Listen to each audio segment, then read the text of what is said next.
better late than never, I hope. I am here. And let's make sure there's some people. Oh my gosh. Hello there. Welcome to Real Talk with Angry Soccer Mom. Maybe my new name should be Late Soccer Mom. My kids don't play soccer. I am a mom, supposedly, but running super, super late. I apologize. They've kept people waiting. At least that means I have somebody who wants to watch. So I guess that's kind of a good thing. Wah. Nails and glitter. Yay. Almost didn't make it today. Happy to have you here. Thank you so much. This week's discussion topics for today are anything you think is newsworthy about racism, bigotry, inequality, and corruption. I'm changing the whole thing. Just keep adding things. Corruption fits in there with everything. The show is meant to be an opportunity for viewers to speak their mind and to serve as an educational tool for people to learn about systemic racism, bigotry, inequality in America, and corruption. That's my new buzzword. Okay, so bear with me. There's a lot of corruption going on. And it's so funny because we point our finger at everyone else. And it's just so awful.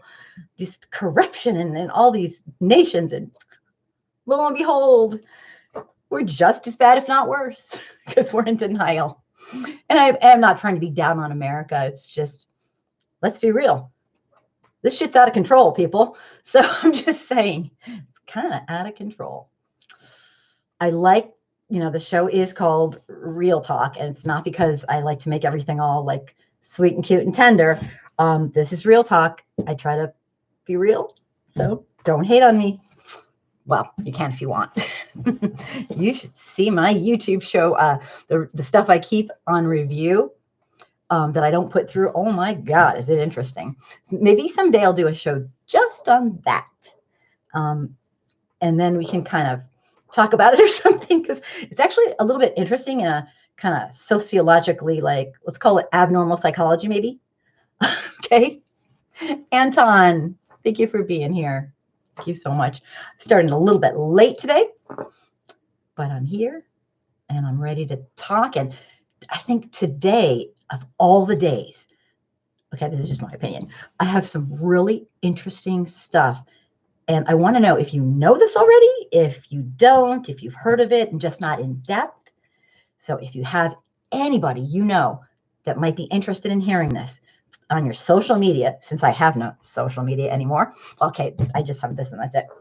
I'm feeling sorry for myself tonight. Please invite them to come and check it out. Okay? So before we start, I want to introduce myself. I'm 20 minutes late starting. I apologize. But I'm Angry Soccer Mom, probably more hurt than angry at my fellow humans. Not all of them, but a lot of them. And my kids don't play soccer. Not even once.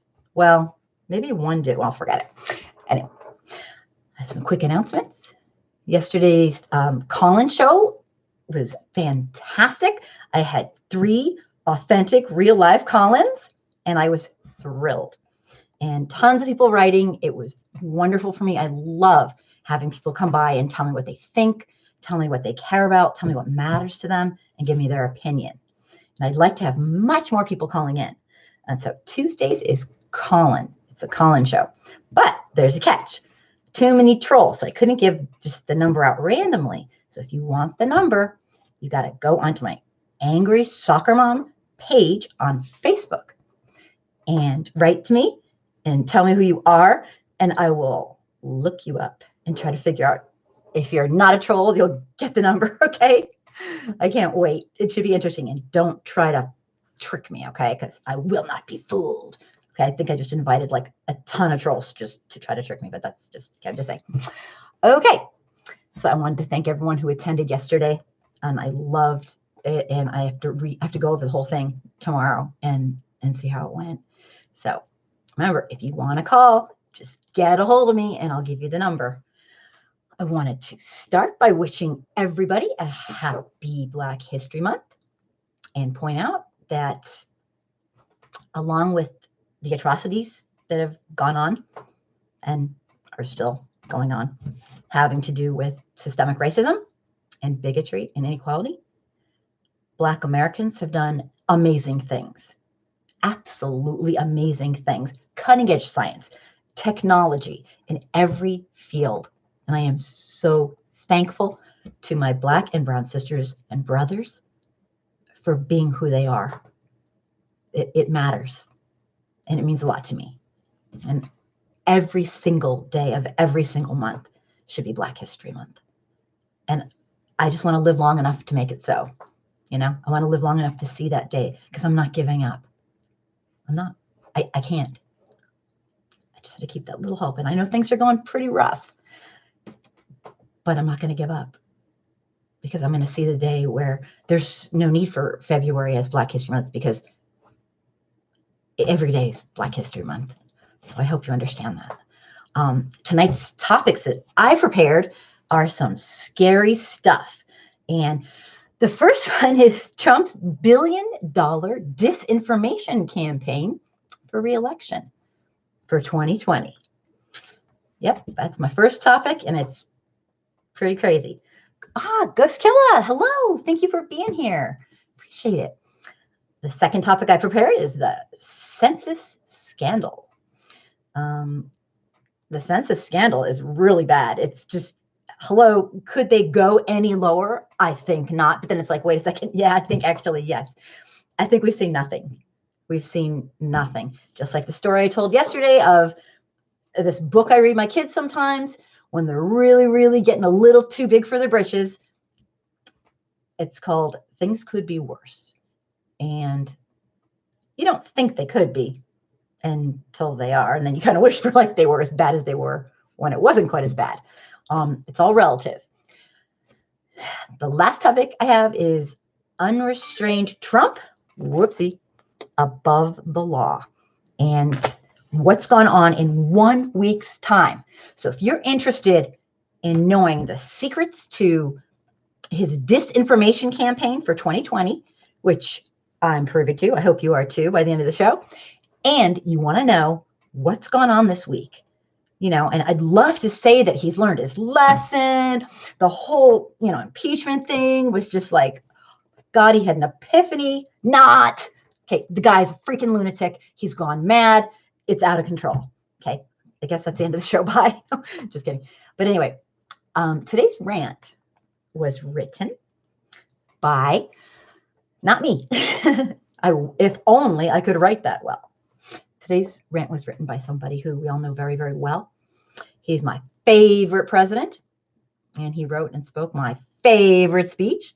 And I know there's a bunch of people who won't agree with me, but you don't have to. It's still a free country. Wait a second. Wait, is it still a free country? Okay, I won't even go there. Sorry. Just kidding. Okay, it's still a free country, but then it's like, damn. Hey, Pat, thank you for being here. Sorry I'm running so late today. So my favorite president, my favorite speech. I would like to say I get a little emotional reading it. I've never not. I'm in a really bad mood, so maybe I won't shed a tear. But for many of us, the last time we heard this speech was sometime in high school, or maybe we heard of it in our high school social studies class, or maybe we just heard of it. So please listen to it today, because in my humble opinion, okay, my arrogant opinion, sorry, I'm not that humble sometimes, it applies absolutely today, just as much as it did possibly, I wasn't there, but when he read it on the battlefield. Lincoln's Gettysburg Address is about hope, and it applies today. It really does apply today. Yes, Pat got profiled today by law enforcement. And you know what, Pat? I am so sorry that happened to you. And I want you to tell us, if you feel comfortable, tell us what happened. That's horrible. It is just horrible and heartbreaking. I mean, you are worth so much, and you matter so much. And I hate to hear that kind of thing. I just hate it. And let me know what I can do and what, my friends and viewers can do. Jury duty next Tuesday. oh my gosh, just walk in and go guilty and they'll let you out. They'll be like, just say they're guilty. No, I'm just kidding. Wow, you got to tell us about that too. So I want to hear what's going on. But I'm going to read this, and I might be a little shaky with it, but this matters if we care about our nation. And a lot of people right now are so mad and pissed and hurt that they don't, but I still do. I'm probably mad and pissed, but I still do. So this is what he wrote. 77 years ago, our fathers brought forth on this continent a new nation, conceived in liberty and dedicated to the proposition that all men are created equal.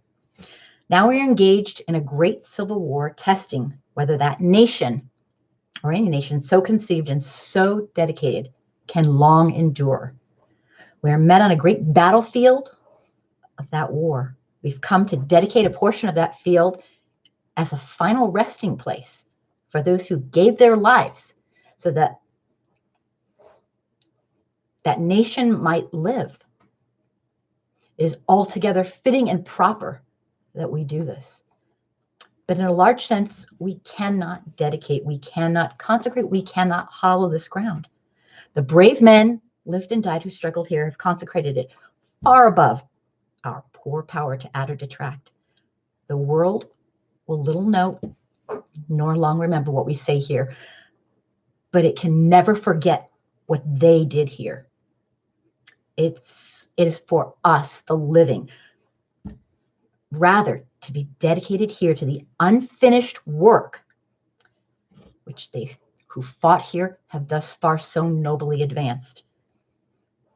It is rather for us to be here dedicated to the great task remaining before us, that from these honored dead we take increased devotion, the cost which they gave the last measure of devotion, that we here highly resolve that these dead shall not have died in vain. I'm just getting a little sad because I'm sad about what's happening to our country. I'm sad that people don't care. Plus, this is my favorite speech, so I have to get a little emotional. That this nation under God shall have a new birth of freedom, and that the government of the people, by the people, for the people, shall not perish from the earth. Abraham Lincoln said that on November 19th, 1863. And I know our nation has done a lot of really bad things, but I have hope for our nation. I think we can be great. I mean, really great, not Trump great, but I mean, really great. Like actually make our nation have liberty and justice for all. Follow what our nation, is chartered to do, and that's to create a better nation for everybody. And I know a lot of people will probably criticize me, Lincoln this, Lincoln that, but I think I have an okay perspective. And right now, I think we're at a really sad time because our nation right now has an executive power grab that's kind of out of control. And even the Congress in the House of Representatives can't stop them. And the Senate doesn't want to stop them. And today I'm going to talk about Trump's disinformation campaign. And maybe it's my white privilege that I can think of these things and not just worry about, feeding my children. Or maybe it's that I just care a damn lot about my fellow humans. And I know that as bad as things are right now, if this nation turns into a regime, which is what is happening, that we have seen nothing. We have seen absolutely nothing. We think we're all miserable and struggling. I'm not trying to be the soothsayer of doom, but I don't see it any other way.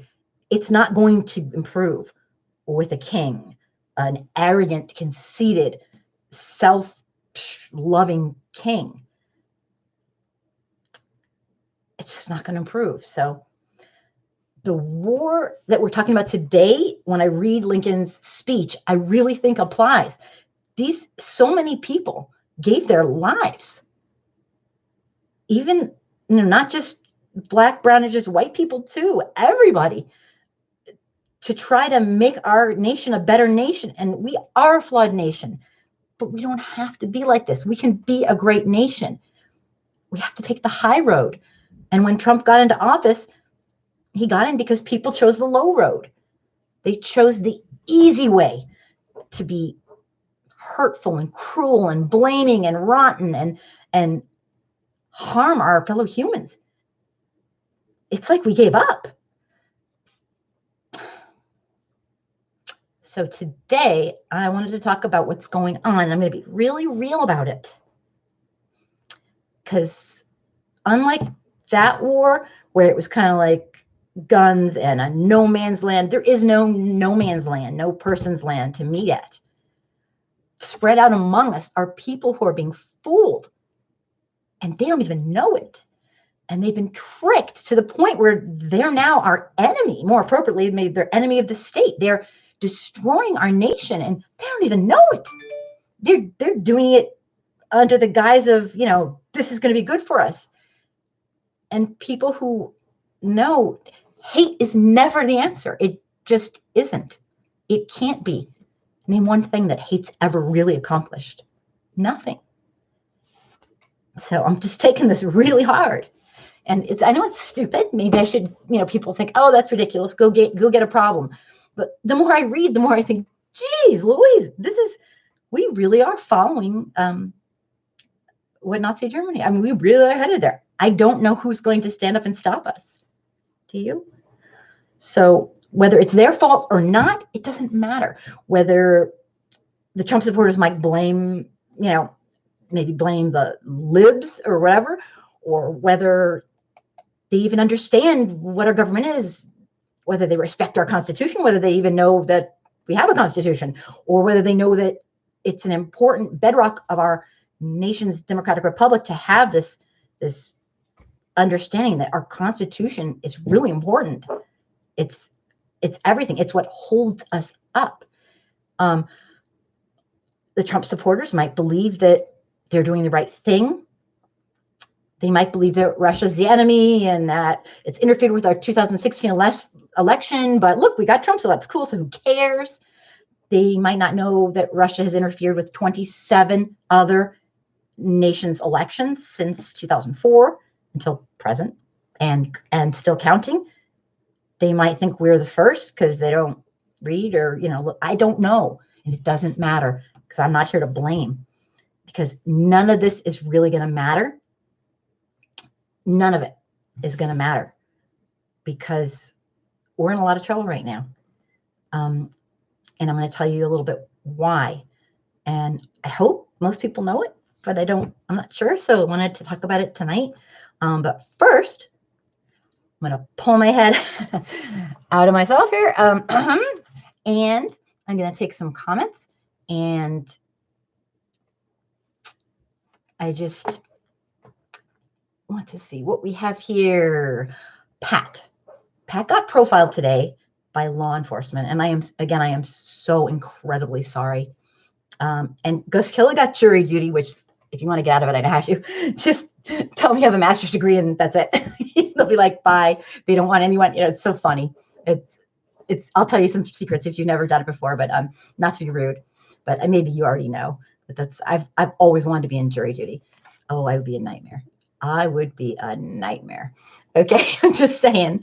They picked random names, and I'm trying to get dismissed. Okay, if you seriously want to get dismissed, I have all the secrets. Nails and glitter it's getting pounced out here. Sorry, it is. And I'm not helping the situation. Kitchen Politics, welcome. And Anton, Kim, you can't let those worthless wastes of space out here get to you. I sometimes do. Not always, but sometimes. So we don't call this real talk for nothing. Anyway, thank you, Anton. And thanks, Gary. I'm fine. I don't mean to get so emotional. It's getting really bad, you guys.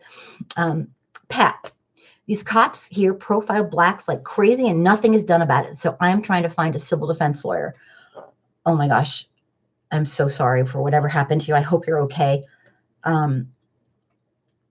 It's a free-for-all for a lot of folks who have no moral compass. It really is. What got me started tonight is I started thinking of my Facebook stuff.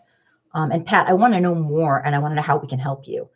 I really want to know how we can help you, and I want to hear the full story when you privately or whatever, when you have a chance. I've just been straight out so swamped, but I wanted to first of all thank everybody who's here. I really appreciate it, and as long as you guys come here, I will keep yakking away and reading your stuff, and I get a lot of people in reruns and later at night, and I want to know what you think, because some of us are really isolated in our houses and we don't know what's going on. Gary, Trump Republicans Constitution only includes the Second Amendment. Tell me more. Tell me more of what you mean. Tonight, I want to add a few things, and you have to tell me if you know this or not, okay? You have to, because I'm dying to know if this is just like me being a little slow. Not only guns, they want to destroy Roe versus Wade. Oh, yeah, they want to destroy everything. It's kind of funny. The people who say they want a gun so the government doesn't come, the government, I'm laughing my head off. And I don't mean it meanly, and I don't mean it disrespectfully, but if the government wants to do something, they'll turn our electricity off and wait. And they will have people begging and doing whatever they want.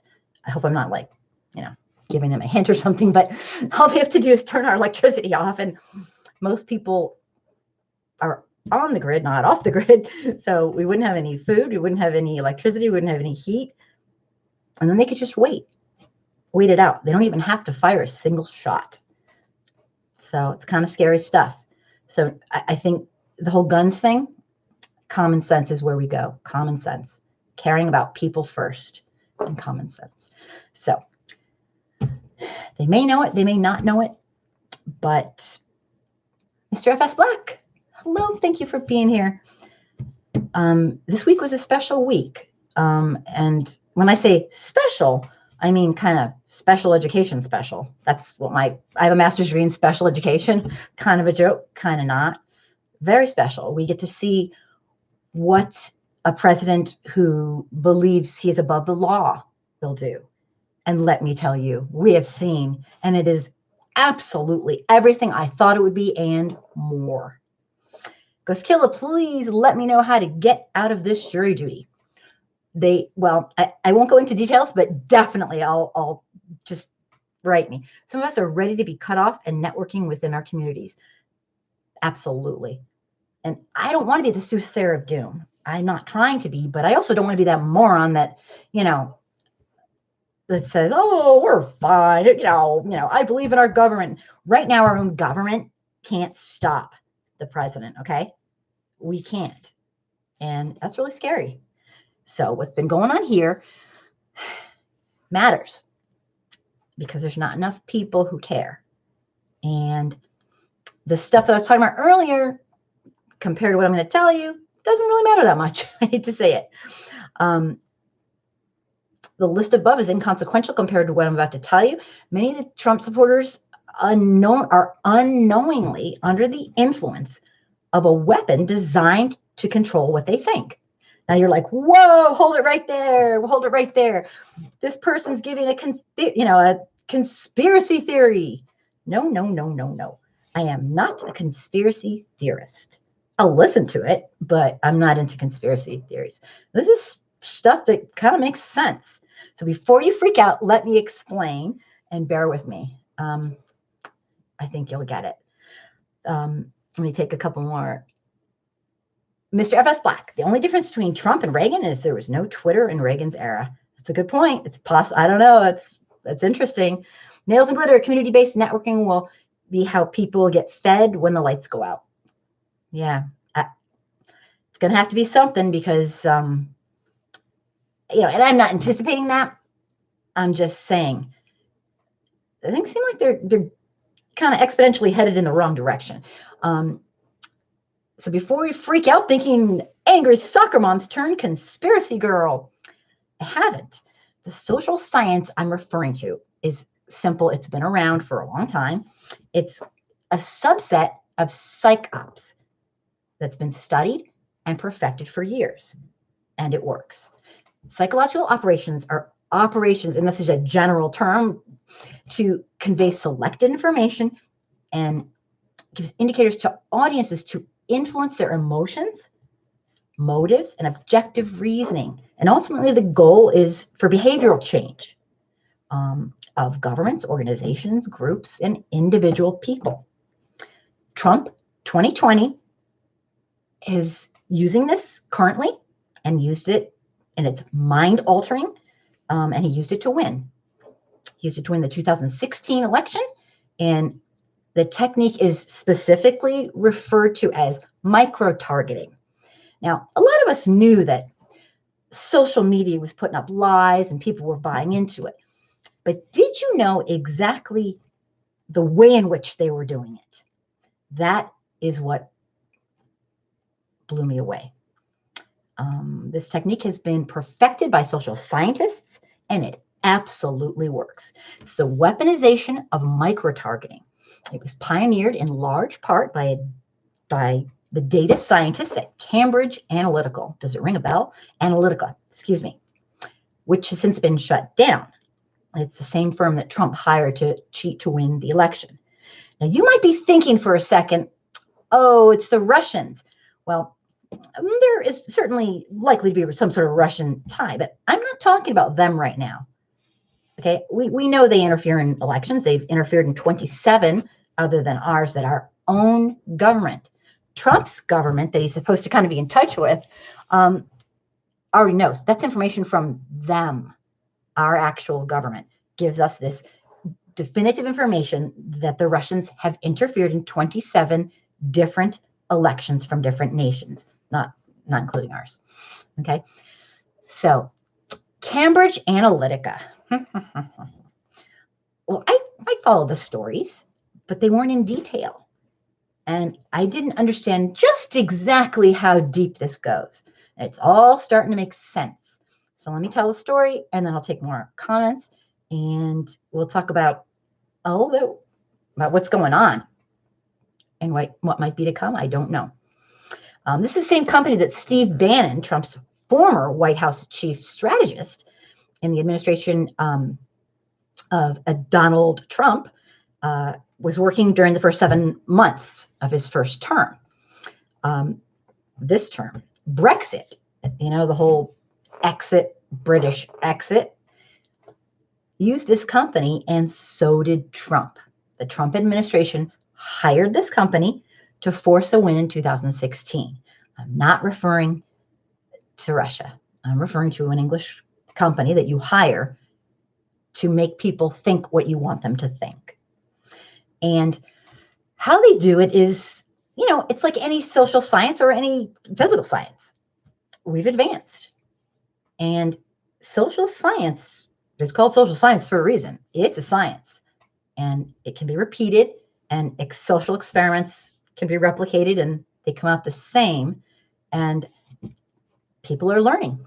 So that's what we've done. We've learned how to manipulate people to think what we want without them even knowing it. And a lot of times people will think about, they used to flash up subliminal messages, and, that was considered really bad. Well, these aren't subliminal messages that are blinking on your screen. These are real messages, but they're targeted very specifically to you. When I say you, I don't mean proverbial you. I mean you. Okay. So what's been done, and this is just the general feel of it. What's been done is a lot of information, digital information, is collected on every American or every targeted person.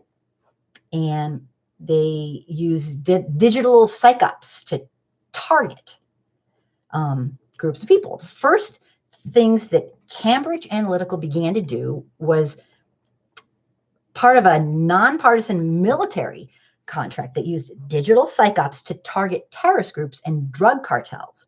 Like in Pakistan, it worked to thwart jihadist recruitment efforts.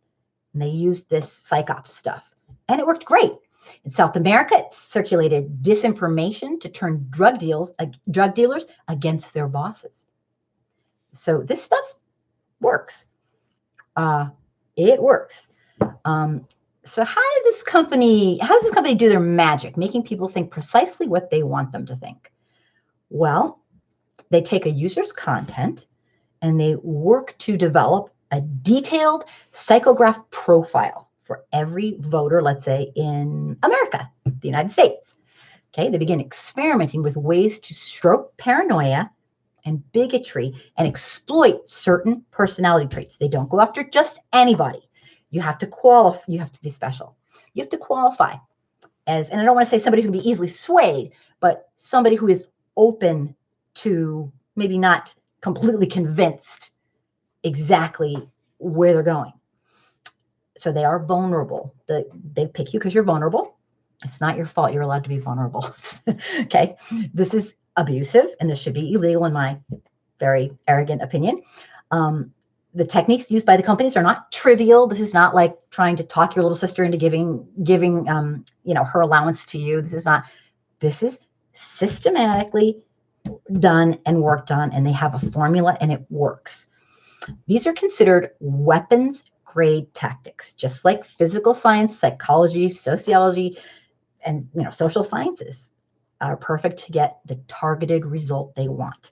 Simply put, Trump hired this company to target people who were deemed easily swayed through suggestion to believe what Trump wanted them to believe.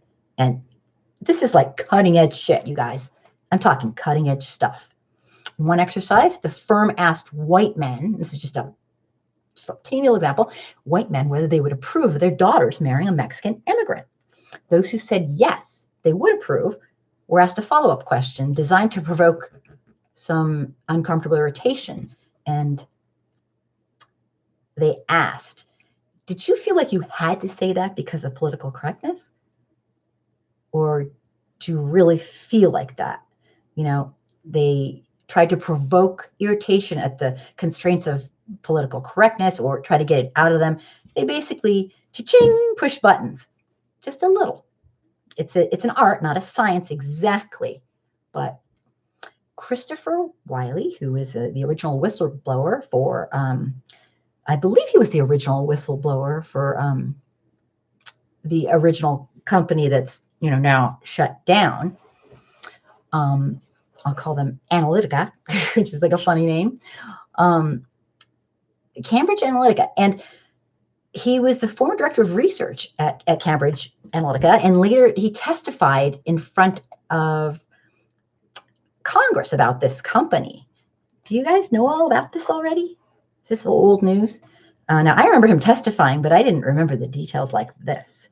Rather than using data to interfere with the process of radicalization, Steve Bannon was able to invert, and this is according to this whistleblower, Wiley, he was able to invert the formula they were using and essentially seeding an insurgency in the United States, getting people to turn on their fellow humans, basically. And did you ever wonder why people aren't just coming to their senses and going, oh my God, this man's so racist, he's so bigoted, he's so nasty? If 40% of America is on social media as their number one way to get news, that's amazing. That's huge. I mean, that's huge. And the social media, Mark Zuckerberg, true. Okay. He refuses to sift through the facts. He doesn't want to. Now, he'll do that for any private company, but if it's political, And I think there's a really good reason, is because he's being paid to give out our information. They're paying him a lot. And they love our information. And in turn, they will target each individual as many times as needed and slightly change it. I'm telling you, this is like a real thing. Cambridge Analytica was dissolved in 2018. However, in June 15th, 2018, Associated Press uncovered, I don't know if you know this, a company run by former officials at Cambridge Analytica, the political consulting firm that was brought down by the scandal over how it obtained, Facebook users' private data, has been quietly working for Donald Trump for his 2020 campaign and the re-election efforts. So what they're doing, and I have an article that I'm going to post later on. It's very long and very detailed, and I'm just kind of giving a summary of it, and it's terrifying. Absolutely terrifying.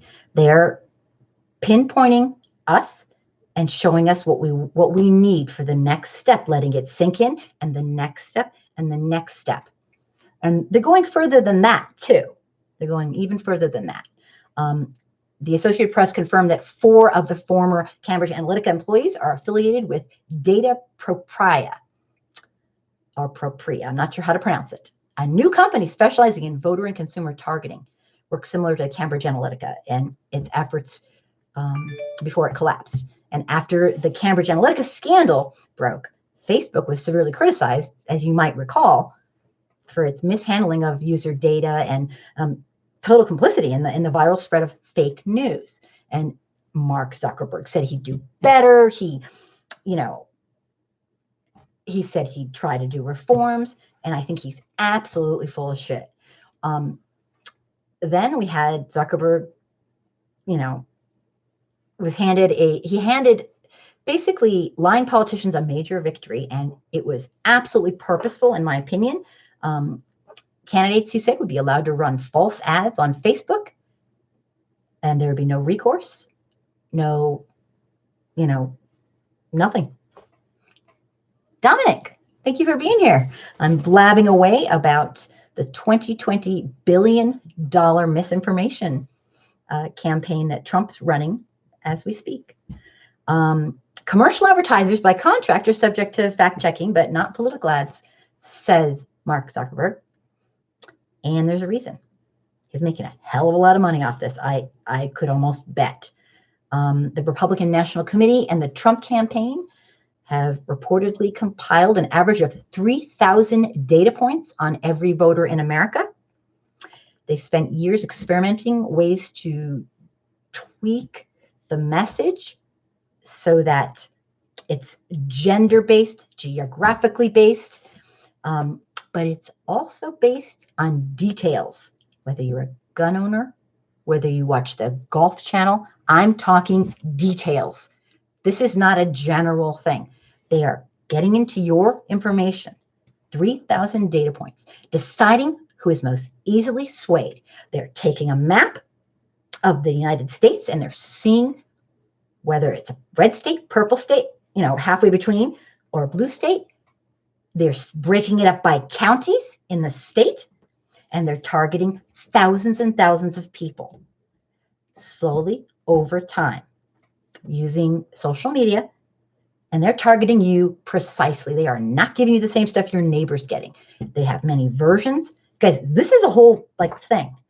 And shady politicians are discovering how easy it is to wage this untraceable whisper campaign, not just through social media, but through text messaging and many other platforms. People never know that it is absolutely specialized for, it's like I was a special ed teacher for many years, and we take every single person and we make a special way for them to learn, and we gear it just to their own learning style. And if they learn, using, a tactile modality, visual, auditory, kinesthetic, we do whatever it takes. Well, lo and behold, these things can be applied to making people think what you want them to think. So, and again, they take the people who are vulnerable. They don't just take anybody, and they target them and all their buddies, so that pretty soon they create, a storm. It's the perfect storm. And that is all I can say is that's probably, I'm just guessing, a really, really big reason why so many Trump supporters literally will not listen. They have their hands in their ears. They don't want to hear reason. They don't. So things are getting ugly out there. Social media isn't the only way. They're doing it on text messaging, and the laws just aren't there right now. The laws to stop them are just not there. They might be there but it'll be too late. So he's actively engaged in that right now. They're also investing, the Trump administration is investing in this texting platforms that could send anonymous messages directly to people without even their permission. Until recently, people had to opt in before a campaign could include them in a mass text, but they're looking into everything. So while these texting ads can be used to try to win over undecided voters, what they're also doing is a few other things too. They are kind of making fundraisers for Trump only. They're making fundraisers all over the place and trying to talk people slowly into convincing them that the only way to save our nation is by giving money to Trump. And I'm just laughing because it just sounds so ludicrous, but we all could be susceptible to that. I mean, I don't want to laugh at anybody because this stuff is real science. They work at you. They slowly work at you and you don't even know it. And some people are more susceptible than others. And that's true. I mean, you've probably all seen these experiments where they'll put, in the olden days, they'll put two people in a room waiting for something like an interview, and there'll be smoke coming out from underneath the door. And they both kind of just do. Nobody says anything because, it's a group, it's a shared responsibility. It's all that. And so they kind of just don't take personal responsibility. You guys, we are at the infancy of psychology and sociology in our knowledge base and the brain and how it works. So there's a lot of stuff you can do to people without them knowing. It's subtle, slowly, but it's really scary. So apparently this campaign is for the texting, under the watchful eye of Trump's oldest son, who is systematically using this method in a very premeditated manner. And it's not just for the lay people like, us, the people, the masses. They're doing it to the media and reporters too. They're doing it to famous people. They're doing it to influential people. This is huge. This is huge. So you really got to read this article. In fact, according to the people who have knowledge of this, pro-Trump operatives have scraped social media accounts belonging to hundreds of political journalists and compiled information worth of their posts and dossiers and everything into this one big book. There's actually a book you can look at. And when somebody in the Trump administration, or however they have it set up, finds a very credible, damaging, they have studies that they do, find something credible and damaging, they will target that one reporter or media personality, and it is not an accident. Let me see. McKay Coppens of The Atlantic wrote, when a particular news story is deemed especially unfair or politically damaging to the president, Don Jr. will flag it and send it in a text thread he uses for just this purpose. The campaign tends to train swarms of surrogates, that's what they're calling them, to undermine coverage from local stations and newspapers. So now they're going local. At first it was the pro-Trump operatives were all, going towards like CNN, all the national coverage. But what they realized is that people tend to believe and trust their local news. So this year they're going local and targeting local people who have followings that, you kind of trust. So this is some really scary stuff. They're trying to undermine at the local level. So they're actually training and hiring people to go out there. I mean, this is some sick shit. Did you guys know this? Is this, I don't know if you guys knew this or not. Apparently pro-Trump operatives have looked into everything. And it would seem like there are scores of Trump supporters who will then take it upon themselves to spread this unscrupulous information. And it kind of morphs like the game of telephone. You know that game where the kids sit in a circle and one person starts it out and says one word and then they pass it on, and pretty soon the message comes back around and it doesn't resemble anything you've ever seen in your life. And it's kind of how it works, because no one really cares. And the message can get worse and worse and worse and just spreads like wildfire. And apparently this database keeps this deep background information to debunk media's legitimacy. It now spread to 2,000 people. There's 2,000 people in this list. And it's not just journalists anymore. It's high-profile academics who have a following, politicians, celebrities, and other people who show themselves to be an enemy of Trump. The leaders of this misinformation campaign tend to train swarms of surrogates so that they can undermine this local coverage. And according to this article that I read, the idea is not only to expose and say that media is biased, they're wrong, they're fake news, they're not real, and only his state-run news, aka Twitter, aka fake Fox News, is the only way if you really want the truth. In other words, state-run media, without really calling it state-run media. I think Trump supporters need to know this. I don't know that they'll care or change their mind. They need to know they have been personally targeted in very specific ways on their social media. Not just an advertisement, oh, Trump loves you, will you be his friend? Not that. No, I'm talking pushing buttons. Pushing buttons. Like, let's say they see you're swaying towards something over here. Just like the question they asked. They asked the men, the white men, how would you feel if your daughter married an immigrant? And the ones that said they'd be fine delved in further. So, did you just say that because you feel like you have to? You can tell me, basically, you can tell me the real truth. And then it just goes from there. Maybe they leave them alone for a while, a week, let them simmer, and then they see something else. Guys, this stuff is crazy. So it's not just trying to bias you against media, but people close to the project are saying that their plan is to unleash much more than just opposition research as the campaign intensifies. They're going to intensify.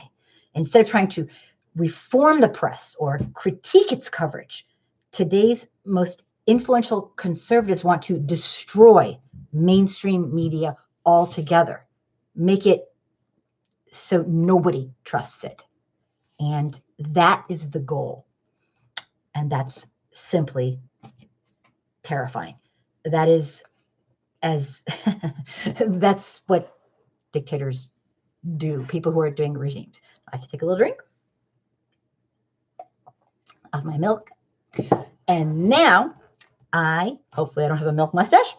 I will take some comments and we can go on. I want to know, did you know all this?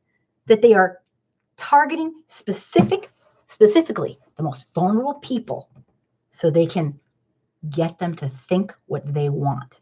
And that's probably one of the reasons why it's just so damn hard to talk to, staunch Trump supporter, because they're brainwashed, basically, and they don't even know it. They think it's just chance they're getting all these different things and surveys and Okay. I've gotten surveys before too. Let me see, where was I? Needles and glitter. Community-based networks will help people get fed when the lights go out. Yeah, I hope so. Plan for the worst, hope for the best.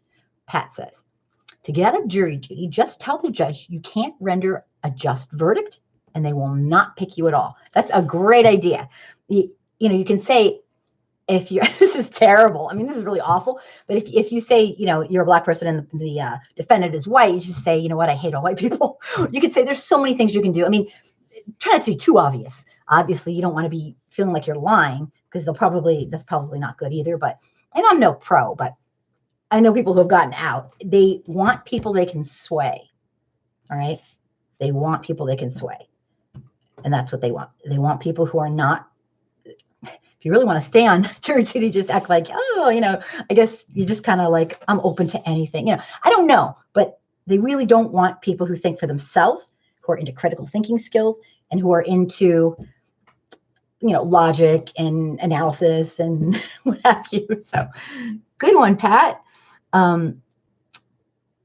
Yeah, Pat, I'll call them by Friday to let them know. Tuesday is a busy day for me. Okay. Okay. Dominic, I said hello to you. I'm going down, down, down, down, down. Kitchen politics. I keep getting booted. So let's try this again. Booted from what?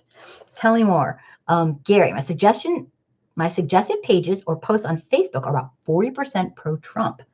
So I asked why.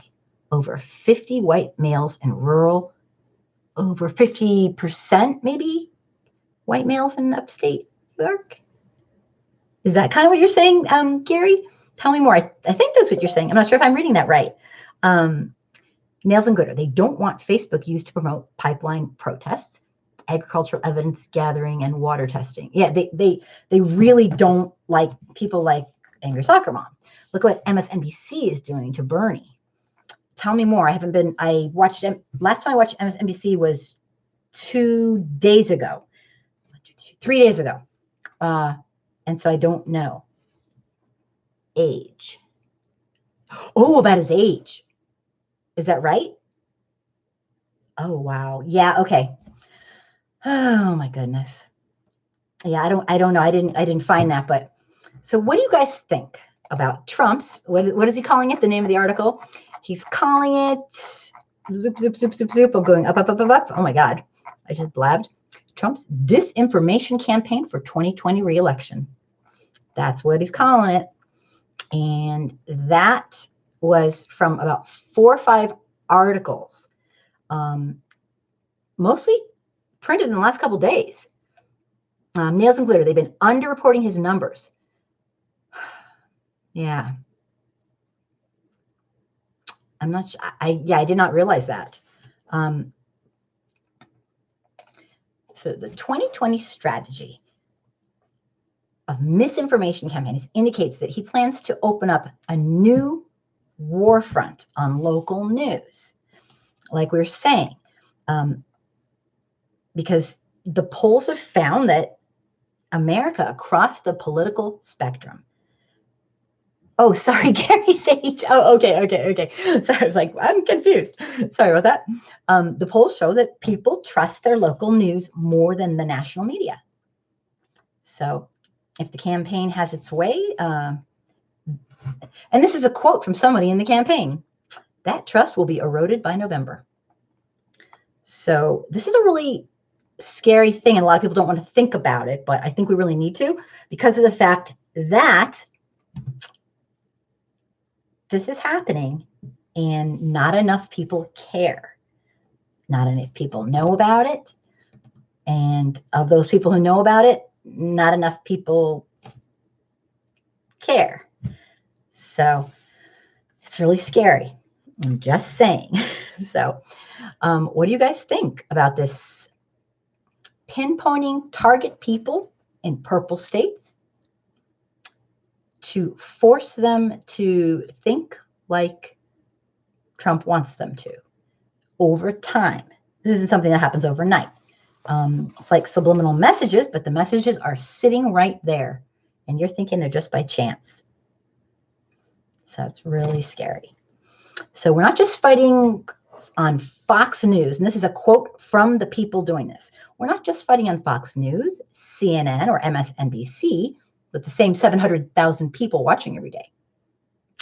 Since this misinformation was made public, a lot of Democrats and independents, I'm talking citizens and politicians, are wondering whether they too need to start playing dirty with unethical tactics.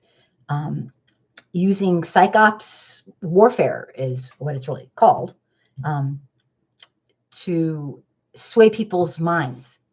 In other words, you can't fight crazy with logic. You have to kind of fight fire with fire. What do you guys think? Many people say that if he doesn't play by the rules, then the opponents are going to have to do the same damn thing if we have any chance of beating this incumbent. He's cheating. He's corrupt, and fronts that he's going to our local people and going to vilify them and going to try to, hi Stevie, Thanks for being here. He's going to vilify them, and he's going to try to get them so that you don't trust them anymore. He wants state-run news to be the news of choice. And he's not going to do it to us because clearly we're interested in this kind of thing. We are thinking we're getting it. He's going to do it to our friends and relatives who, they're just not sure. And they're a little wishy-washy maybe. They kind of see both sides, or they're easily swayed. So they say we're going to have to fight fire with fire. What do you guys think? I mean, Gary, I read a couple friends sent explaining some of the local commentators on local news in my moderate congressman's page. Oh, so you read a couple articles on this kind of thing, or tell me more, because it's really this stuff's a science, and he's hired a company that is doing this, and it's an offshoot of the company that was the professional, and apparently 4 or more of the people who were at the other company are in this new company. And at some point there'll be laws against it, but right now they're getting away with it. They are getting away with swaying people. I mean, when I think of my own groups and followers and friends and buddies that were on social media, when I got wiped clean of it, I'm a nobody, no offense, but I'm a nobody in that sense. And they didn't give me any explanation because they didn't have to, because he's all powerful. He can do whatever he wants because he's like, a gazillionaire or whatever. And he can do whatever he wants. Yes, I will, Pat. So this is really scary, scary stuff. Yeah. So I think of me, just think if they can just get rid of all my groups, all my pages, all my messenger, absolutely everything, give no explanation, get away with it. Just think how powerful. Facebook and social media like him who choose not to be responsible need to be broken up. Hi, Tyrell. Thank you for being here. Oh, Jamie. Hi. You are just on time. We're just talking about how Trump is spending billions of dollars in his 2020 misinformation campaign, targeting people, not just putting up a Trump ad in front of them, finding 3,000 data points on them, down to the type of bottled water they drink, finding out that information and pinpointing people who can be swayed, and slowly over time showing them and kind of goading them, trying to get them to, get their buttons pushed a little. And like I said before, I don't know if you were here, but Jamie, you're going to want to hear this. An example of it is they'll go to white men on the page that fit the profile. This is all very specialized for each person. And they'll say, hey, what would you think if your daughter married an immigrant? And they take, here's just an example. They take all the people who say, be fine, sure, whatever, who cares, And they say, so, do you really think that? Or are you just saying it because, you feel bad? Because, it's kind of not cool to not say that. So it's really crazy. And they're pinpointing them, and they don't even know it. It's like subliminal messages, but it's right there in front of you. They don't know it. They're doing it to Trump supporters, and they're doing it to the Trump supporters that are deemed out of they so supposedly have 3,000 data points on every person in America, and Trump has hired this firm. And what they're doing is they're slowly over time pushing your buttons slowly and trying to get you kind of sucked into this mentality of hate against your fellow humans. And it's working great. And the reason it's working great is because it's a real social science. It's been studied a lot and researched, and it works. It worked with Great Britain's trying to leave the European Union. It worked. I said earlier, I was citing examples. It worked for misinformation for drug cartels. It worked for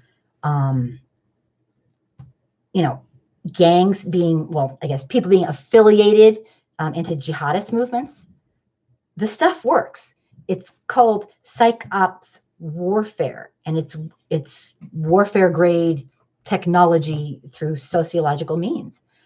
And I've been studying a lot about it, and it's really scary stuff.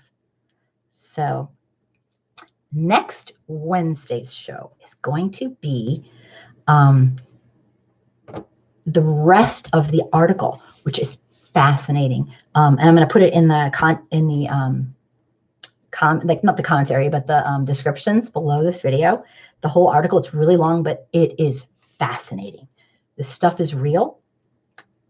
Associated Press and about 5 other, pretty established media sources confirm this. And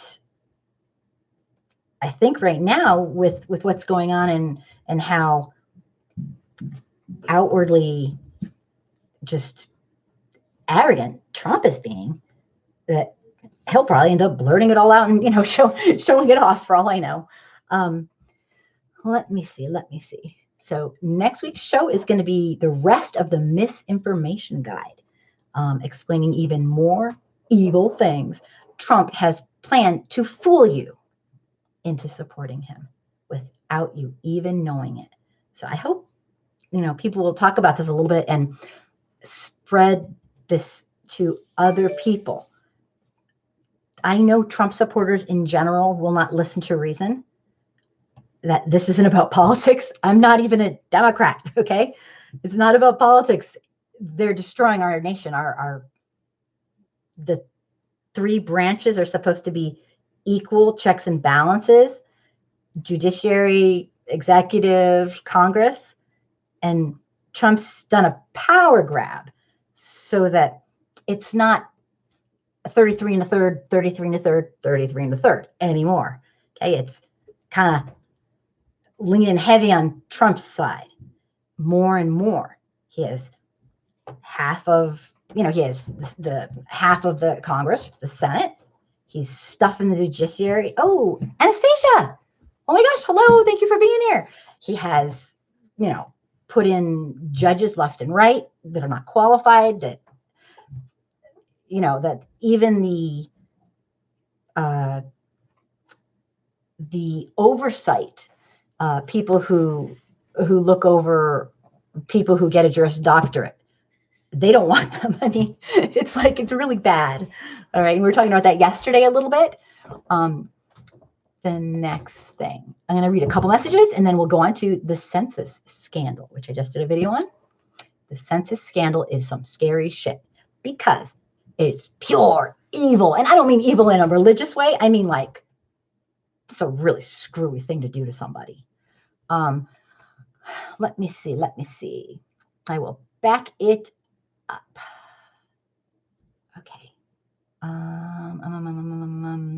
Nails and glitter in your small potatoes. Facebook is being purged on purpose. Absolutely.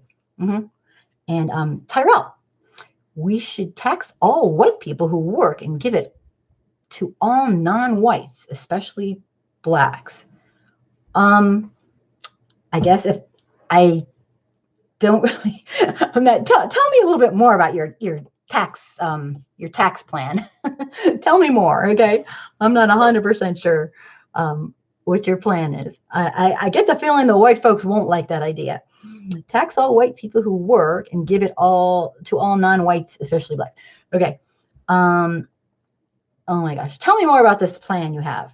I want to hear about it. Let me see. Gary, on the disinformation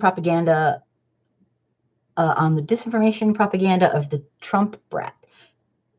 Nails and glitter. Taxes don't work like that, though. Okay. No supremacy myth. Anastasia is here. Yay. Mitch McConnell said his motto is to leave no vacancies. I truly believe that.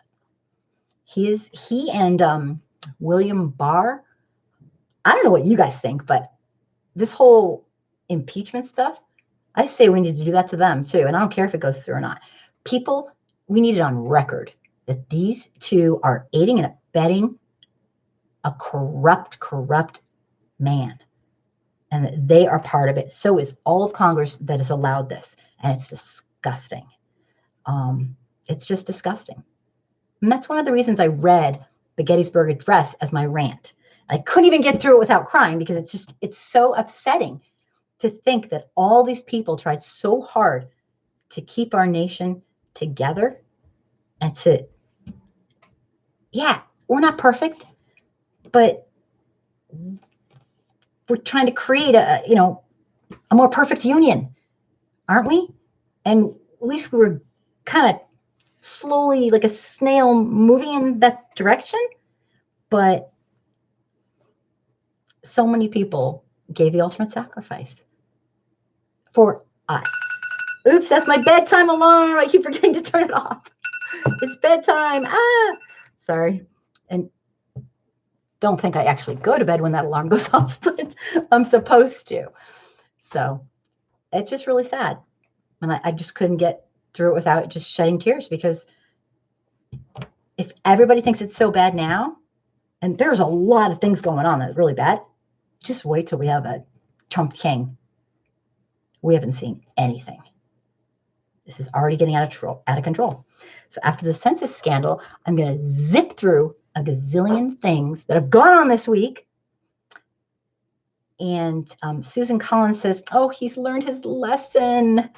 I beg to differ, lady. Sorry. I go by behavior, not by people's wishes, hopes, prayers that he's learned his lesson. He has learned a lesson, all right. I'll tell you that much. But it's not the one Susan Collins, thinks it is. He's learned he's above the law. And now it's a goddamn free-for-all. I'm sorry. That's just I'm not trying to be rude. Let me see here. Anastasia. Yeah, because Black people don't work. And as I can remember, if we were playing the taxes game, Black people paid reparations for Native Americans and the Japanese and the Holocaust survivors too. So whoever said that, you are bugging. Yeah, I really didn't know. I'm kind of confused. I didn't want to jump on him because I might be misunderstanding. It's really hard with text, but I was like, maybe tell me more, because I'm not catching your drift. I'm not getting it. Like, what are you trying to say? Anastasia, Susan Collins is the epitome of a Karen. What's a Karen? Is that like just like a white lady apologist? Or I'm not, like, teach me. I'm not really sure what that is.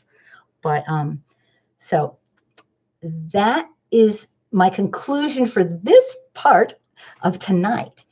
Tonight's information about the billion-dollar misinformation campaign that Trump is funding for 2020. And it's happening now. And I'm not giving up on Trump supporters. I truly believe that they can see the light and the error of their ways, but it's going to take listening and talking and interaction, and it's going to take people like us talking to them, not yelling at them, but just giving them the facts. And I know a lot of us are just exhausted. We're just, oh, Karen is an older version of a Becky. I knew the Becky one. Thank you. Oh, thank you, Anastasia. Okay, I got it. I was hoping I was kind of close. She's that mother that you want to feel bad for her son that got shot up. That shot up this, right, gotcha. Okay. Tyrell, that's not true. Okay, well, Tyrell, I am not accusing you of anything. Teach me, tell me what you're trying to say. Just elaborate a little bit. And this audience is a pretty open audience in the sense that we will hear you out. We're not going to pounce on you. Well, I might pounce now, but just explain more. People aren't understanding what you're saying. They don't get it. So help us out here. Tell us, because I want to know as well. For good or for bad, I want to know. And people will definitely say something, but they'll keep it, as respectful as possible. Okay. Tyrell, white people are evil. You are a shining light. Me? Or okay, so you're saying that, okay. You mad, bro? Okay, somebody's saying, are you crazy? Kind of. Okay, so that's how you feel, Tyrell, that white people are evil. And I'm not included in that, I hope. No, I'm just kidding. I know it's like really easy for us white folks to be like, well, that's them, not us. But I too am a white person, and I completely accept my responsibility as a white person, and not out of guilt, but out of like, I'm not gonna get born into some of this BS system and just sit here and go, well, I was born into it, so who cares? No way. I was born into it. I've noticed it. It's not good. It's not right. It's wrong. So I'm going to try to use my privilege of any sort to do something. I might end up doing absolutely nothing, but I sure as shit am going to try. I mean, I'm just going to watch. So like I always say, and you've got me on a roll here, Tyrell. What do you teach your kids? To walk by people who are being bullied and just be like, meh, not my problem? Like, no, actually, you make it your problem. Because the way I look at it is, if any one group is being treated poorly without equity, my group's next. And it's true. And history has shown that that is true. And if for nothing else, go with the history, So absolutely. But Tyrell, this is real talk. We talk for real. I do, and a lot of people do. I mean, we try not to be too disrespectful, but tell us what you think. I cannot blame. I don't know if you're a Black person, a brown person, an Israelite, a Hebrew, African American, or a white person, an Asian person. I don't know, but it is easy to live in a society that's built on a culture of white supremacy, and say, I'm Black, obviously. Okay, sorry. I never assume you have no idea. Well, part of my problem is when I was on Facebook, I don't have great vision. This is a stupid story of my life. So I never look at pictures, and I never go onto people's pages. So for like the longest time, one of my admins was named Tracy, and he's one of my best friends. Well, I thought it was a girl because he was really sensitive and Tracy. So I'm like the whole time thinking it's just some girl, Turns out to be like a 6'5", huge Black man. We're really close friends now, but it's hilarious because I always tell that story. I have no idea who is who and what is what. And I think in a lot of ways that's kind of been good for me, because of the fact that I shouldn't be treating anyone any different. If I hold certain values and morals, I should say what I got to say and be real and be me. And so far it's worked out pretty well, except for the Tracy thing. He laughed because he says, oh, everyone does that. But anyway, don't be shy. Say what you want to say. That's what we're here for. All right. And people will pounce, but then that's the thing, Kim. Most white people are not scared of us. They are scared of the changing of the whip. Frederick Douglass said that. But history shows on a macro level, we aren't like that. Yeah. And I don't want to speak for you, Anastasia, but I think what you're saying is that one of the biggest things is that white folks are in a big tizzy because they think once we're not the numerical majority anymore, that the non-white folks that are the majority, numerical majority, might treat us the way we treated them. And I laughed my head off because I said, it's not going to happen. It's not going to happen. Sure, a few people here and there might, but it's not going to happen. And the whole thing's ridiculous. And if that's really what they think, then maybe they got to pull their shit together and get their act together and start acting human. Because being overtly racist is not acting human. And let me explain that. I'm not trying to go on a rampage here, but I sort of am. It's what is due. Yeah, it's hard to say. I expect people to step up to the plate and do the right thing. And that's why I'm always really tough on white folks. Because I believe in white folks. Not because I hate white folks. I don't hate them. I believe we can do better. And I am not willing to say, oh, they just can't learn. And, oh, we just can't. No, that's bullshit. We can learn. Okay. It's painful. We don't want to. It takes a lifetime and we'll never get there. But we can learn anti-racism and we can become excellent at standing up for what's right, just like any other ludicrous, sick rudeness. There's no excuse. None of this wah, we can't learn. Yes, we can. You need to break down and bring white people to the knees. You know, it's interesting. Some people you do, but I've been doing this a long time, working with white folks that are absolutely ignorant. And that's not what I do on these live shows. But my first quest was working with all the kind of like rejected people from all the groups that got booted out. I ran a group for very fragile white folks. And it was frowned upon at the time, years and years ago, you know, like, don't acquiesce to white fragility, you know, a lot of people. But after a while, my group started getting really damn popular because I was patient with the people. I met them where they're at. I knew it took time. There's just so many. Everybody responds differently. Every last person. It's kind of crazy. Exactly, Kim. Honestly, just like in South Africa, Black people are on the facade, but apartheid structure the societies to where whites are still in charge. The U.S. is a white nation built for them, right? And we started it kind of like that.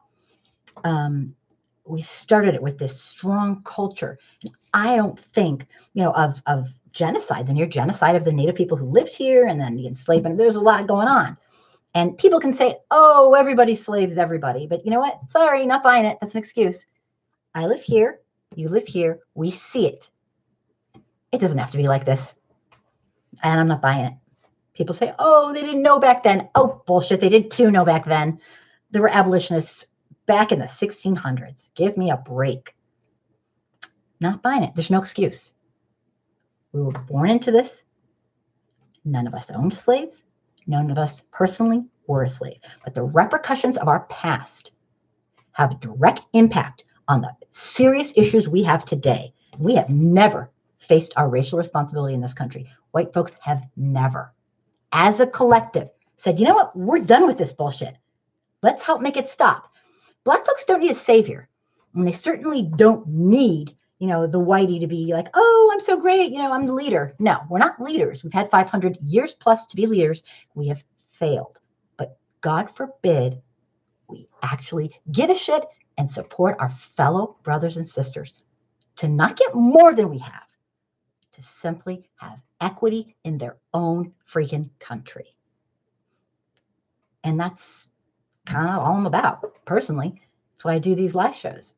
And I love talking. So that's the reason I do the live shows. Let me take a couple more. Let me see here. So we can reach our potential. Tyrell, Black folks are going to reach their potential. This is just my, you know, white privileged opinion.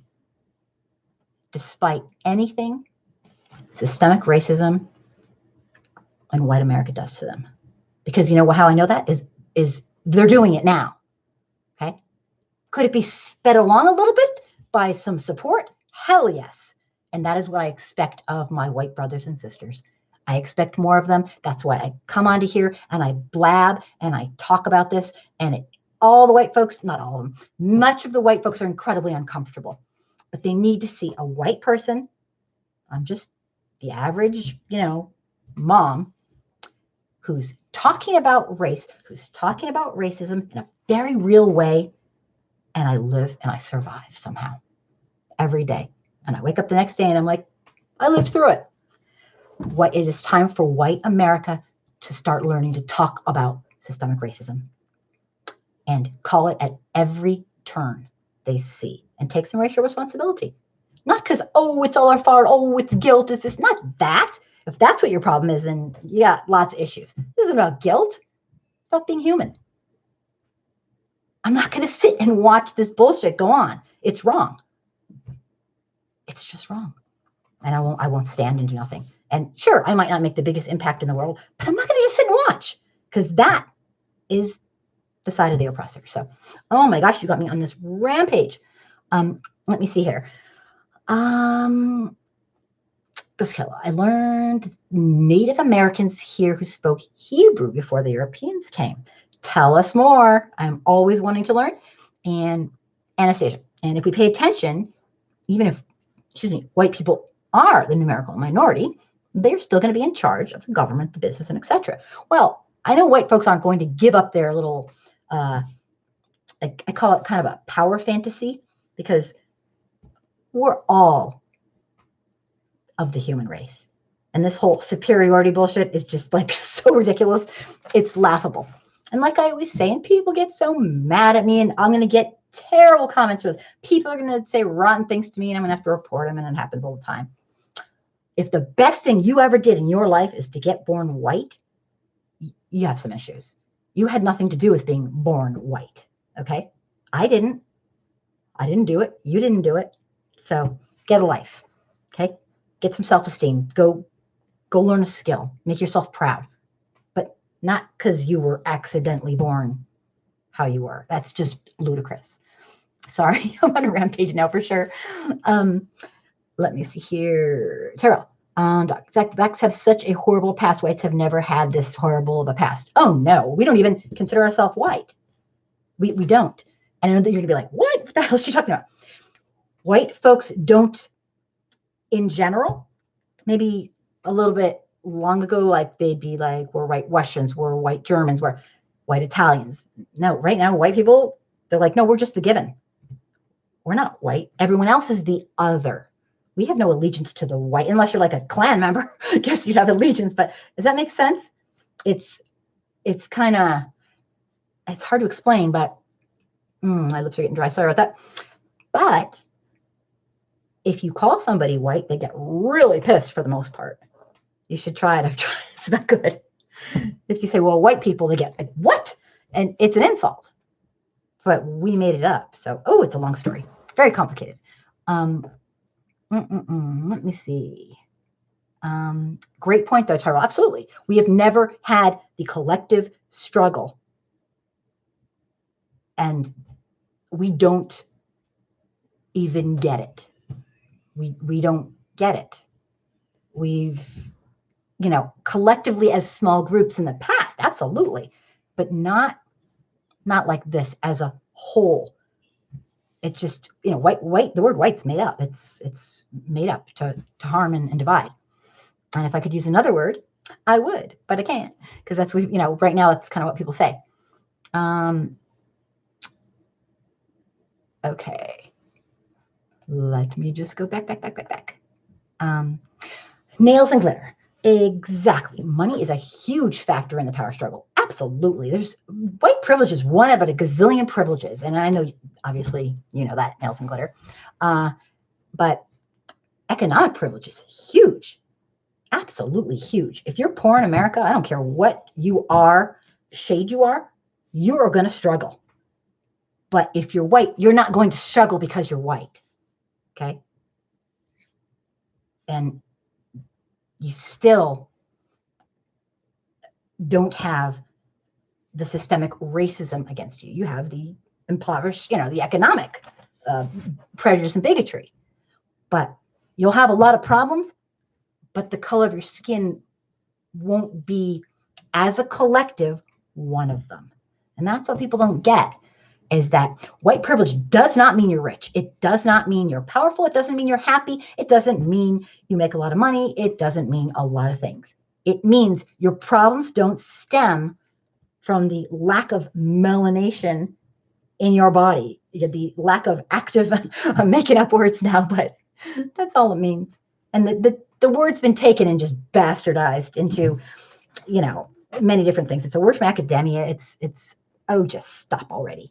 Not you. The people who make it all, it's not a dirty word. It's a fact of living in a culture of white supremacy.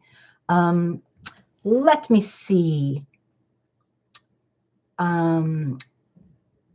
Anastasia, nails and glitter. White people started an entire war to free themselves, and trust me, they will die before we put them into bond. Oh yeah, white folks won't even give up a teeny bit of their it's like we have enough for everybody. If I give you some freedom, it doesn't mean it's taking away mine, but we just don't get it. A lot of us don't get it. Let me keep going through there. Great points, everybody. We don't need to do that. We don't need to do to them what they've done to us to reach our potential. Absolutely not. And you know what? Nails and glitter, it wouldn't become people to do that, because I know when I look at women who have grown up through the, the feminist movement and the struggle to vote and this and that, and then I see them not standing up for Black, brown, Indigenous, African American people, that's disgusting. They, of all people, should know what it feels like to not be allowed to go where everyone else goes, in the sense of figuratively and, proverbially. So it's disgusting. That enrages me when white women do this, because of all people, they should know what it feels like. At least a little tad of what it feels like to be put in your place and not considered as an equal. And that we do that, like with this whole women's march, I won't even be in it. I won't participate until it's everybody. Until a women's march is all women, I'm out. And I know that sounds like, I'm not voting unless it's I'm not trying to be that way, but I can't do it. Leslie, yay, thank you for being here. Yay, I'm excited to have you. Let me see here. Oh my gosh. But nice point, Nails and Glitter, as always. Anastasia, prime example, the Oprahs and Michael Jordans and Ben Carson will always be in the forefront. So the real protagonist of oppression is shielded and hidden. The Boule, the Creole oppressors. Tell me more, Anastasia. Tell me more of what you mean. I want to know more, because it's kind of interesting. A lot of people think, well, Oprah made it, so it's like, give me a break. Did you hear what happened to her in Germany in a store? I mean, she was basically asked to kindly leave since they knew she couldn't afford it. This was years ago, but I mean, it's just, you can't not be Black if you're Black, because you can't hide it. It is who you are. And if people judge you on that, they don't care if, being rich, sure, it helps a lot, but people are still pretty damn racist, and it's a problem. We have a lot of problems. Yes, we do. Let me see.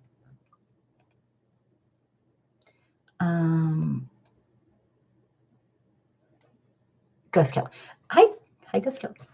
Exactly, Tyrell. Blacks also have a beautiful history too. It's just been hidden. Yep, absolutely, and that's a really great point, Anastasia. And something. Oh, ETC will always have a middleman to take the heat. I am going blind watching here. Okay, Nails and Glitter. Them Bula bootlicks are a problem. Tyrell. Black Africans were literally being amazing people before white people, and had great civilization like Egypt. And Mansa Musa. I'm having such a hard time reading for some reason. Blank. Sorry, my contacts are sliding. Yeah. In fact, my little girl is studying Egypt right now, and it's just simply amazing. Simply amazing. So don't let the whitewash history get you down. There's a lot of great things that have happened. This is all just a sick game. Really sick game. A social construct, I guess like a insecurity thing. I don't know. I'm not sure what, but someday I hope we live long enough to have it gone. Okay. I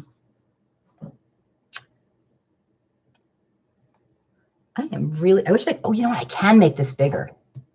I think I can. Boom, boom. It's a miracle. I made it bigger. Now I can see. Now I have no excuse. Let me see here. Ghost Killer. The Romans didn't see themselves as white, LOL. In fact, they enslaved Anglo-Saxons. Yeah, I mean, we're learning more and more as science and technology get better and better about the truth, about who was what shade and what not, and what was and what wasn't said. Ghost Killer. Mountains. That must go with your, okay. Less. Why would white woman want to give up their position at the table, even if they're not treated like they should be. A little bit of something is better than a whole lot of nothing, and they know it. I guess so, yeah. I never really thought about it that way. I'm one of those strange women. I don't think I know I'm a woman. I don't know. But that's a great point. Yeah, I guess so. I mean, like I said, the women who hang out under the shield of their racist husbands, I got no words for them. That's disgusting. You want to be equal? Step up to your husband and tell him to stop being a racist piece of shit. How's that? You don't get to, well, my husband's like that, No. You want to be an equal? Be an equal. Step to the plate and challenge your husband. Challenge him to be human. And I mean that from the heart. So, I'll get like 10 comments on that. I just laugh. Sorry. I just laugh because I don't know what to say. People hate it when I speak the truth that are like super, super overtly racist. They go nuts. And I'm not trying to mess with them. I'm just kind of responsibility. People need to take responsibility. Great point, Les. Good point. I just don't think that way, but I suppose I should. Tyrell, white women should be demoted or not have jobs. Black and brown women should have jobs, work over them. Are you trying to say like to teach us how it feels, kind of like, maybe? I think part of the thing is this. There are a group of people who will learn vicariously. And they will feel vicariously, and they will be like, damn. Then there's the extremist on the other side who, I don't care what you do. They're entitled, and they don't give a shit, and they'll never learn. And then there's everyone else in the middle. So I certainly think I'm a big, big advocate of experiential learning. I do some seminars, if only people would come to them. And I think they're really cool. Because they are, like Jane Elliott's Blue Eyes, Brown Eyes experiment she did with her third grade classroom. It's not exactly like that, but it does simulate what it would feel like to be arbitrarily have a trait turned ugly when it's not. And I do some experiments like that with adults, and it's quite powerful. And white folks cannot take it, not for 1 minute. We like our privilege, and we are not used to not having it. So it's a really great experience. When I was 18, I was put through something like that, and it was quite life-changing for the better. It really helped open my eyes. I mean, in such a magical way. And I was pretty young to do that. So I was really thankful, and everyone should get a little taste. I don't know if that's what you were saying, but let me see here. If I'm misrepresenting you, just tell me, because I sometimes do that, I guess. But Anastasia, gens de color libres in Feast of All Saints were exactly how our own kind will volunteer to be our oppressor. We are bad copies of our oppressors. Prime example is freed blacks that went to Liberia. Yeah, that's a toughie. Everyone's so individual, and that's a toughie. People who are living in a culture of white supremacy, whether they're white or not, have the influence is what the white is right, just like we do. It's in the air, like Obama said, and I don't think anyone can escape it. And I worry so much about the self-esteem and self-image of this beautiful group of people who were born into this really screwed up culture. The morals are just screwed up. We know that all people are human, of the human race, or I think we know, yet we keep perpetuating the systemic racism, and it's like, it's unbelievable. We know it's a lie. Maybe we know it kind of in our subconscious, maybe we know it for real, or maybe I don't know, but we know it at some level. It's really ridiculous. I don't get it, but I am not here to make excuses or apologize. I don't know, and I don't get it. And if I ever did, maybe be like this famous person, because I could cure the world, or I don't know what, but I don't get it. Let me see. Ghost Killer, Christopher came with someone to translate Hebrew for him. Interesting. Is that true? I don't know about that. I've never heard that before, but I would be very interested in learning about that. How to explain the boule to white people? I don't know, because I'm a white people who needs explaining. And it says she was in Switzerland. Watch the movie Feasts of All Saints. Okay, I definitely will. I just have to go look back and then write it in later, and I will check it out. Let me back it up. Sorry for the delay. Okay. Tyrell, Egypt was black. Number one fact. Yeah, absolutely. I think that's kind of established now, right? People, when I was in school, they never said that, though. I have to admit, nobody ever said that. But nobody ever said they were white, but nobody ever said they were black. It was kind of unspoken. I don't even know if I thought about that. Why white people say Egypt. White people try to say Egypt was black. Even lies on DNA tests. Yeah, I never heard of that, but if you want to, you can always post something, like give me articles or give the people who are watching right now love the information. So if you think something or know something, let us know. It's not just me trying to spew information on you. My friends and viewers and all that, they teach. Everybody teaches here, I guess is what I'm trying to say.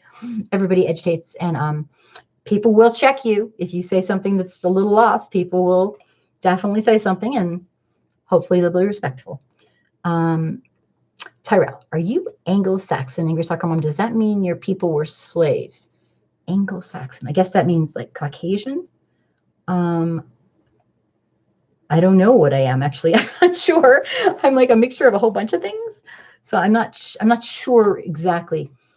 I don't think my people were slaves, but I don't know how far back my people go and where they go. So it's hard to say. It's kind of hard to say. I'm not sure. I am not sure. Obi-Wan, hello, if you're still here. Anastasia, racism is convenient for both men and women, but for white women, it means freedom. Tell me more, Anastasia, because I think I know what you're getting at. I would love to hear more of what you say. Gus Killa, the KKK as Egyptians? Nope. LOL. Okay, I'm losing it here. Gus Killa, the Romans hated Anglos. That's why they built walls to keep out the Anglo-Saxons. Reminds me of someone. LOL. Ha ha ha. Yes. Wow. Interesting. I did not know that. Anastasia, Africans, while New York law condemns all slave within the state to a lifetime of bondage, any slave who was brought into Pennsylvania would be granted freedom after 6 months, which the president did realize until nearly the last moment. His secretary told him so. Martha would march the slaves back to Vermont so they could keep them as slaves. Ooh, I would love to read about that. Interesting. Yeah, I can't imagine the states' rights and whatnot with all these. I mean, we know. I always feel like nowadays when I go state to state, it's kind of the same, United States, but I can't imagine the differences in the borders and oh my goodness, it's just so crazy. Let me see. I know what he's talking about. Are you saying Egyptians were white? Egyptians were white? I'm not. No. I'm not saying that. No, I know they were brown and black people. I think that's kind of been proven, hasn't it? Isn't that like common knowledge? But remember, I'm old. When I was a little girl learning about that, the whitewash history didn't say anything. They didn't say they were. They didn't say they weren't. We didn't talk about that. I was raised in the era of colorblindness where you don't talk about it, you don't notice it, you don't see it. And that is a whole nother era. It's not a great thing. I mean, it's better than being born into the era of Ku Klux Klan membership or whatever. But I was born in the era of colorblindness where if you were white, you did not see color because Everybody was treated the same, and that's the way it was supposed to be. And so we had to kind of figure it out. Let me see here. What am I saying? Yeah. So no, I'm not saying that. Gus Kelly. Yeah, they were slaves to Romans, Muslims. That's all I know. I'm still currently learning. The Moors conquered Europeans over 500 years ago and gave you the guitar. Ah, Tyrell, the lute. Anastasia, well, Kim, white is always the default. That's kind of, in America, I know that's how a lot of white people feel. They don't consider themselves white. They're just like, we don't question why Band-Aids are like more towards our skin tone. We just, it's the way it's supposed to be. You know, we've never had to think twice about it in this, for the most part, in this generation. And I'm not speaking for everybody. Yes, Egyptians were black. Don't let these Caucasians or so-called Arabs fool you. Being white wasn't a thing until it was profitable, right? It was done to create the levels of who would be the haves and the have-nots, and that's what it was for. Absolutely. Definitely interesting. It's definitely an interesting time to live. I'm going to tell you quickly about the census scandal and then the rest of the news. And then I know people are probably getting exhausted and want to go to bed. The census scandal. And this is for us to all watch out for. Trump and his Klan will stop at nothing to fool the American people. We all know that. This week, the Republican National Committee has been sending out fake census forms to thousands of Americans. Maybe you have gotten one. I haven't gotten one. Got one. The forms look so much like the real census, and it is absolutely on purpose.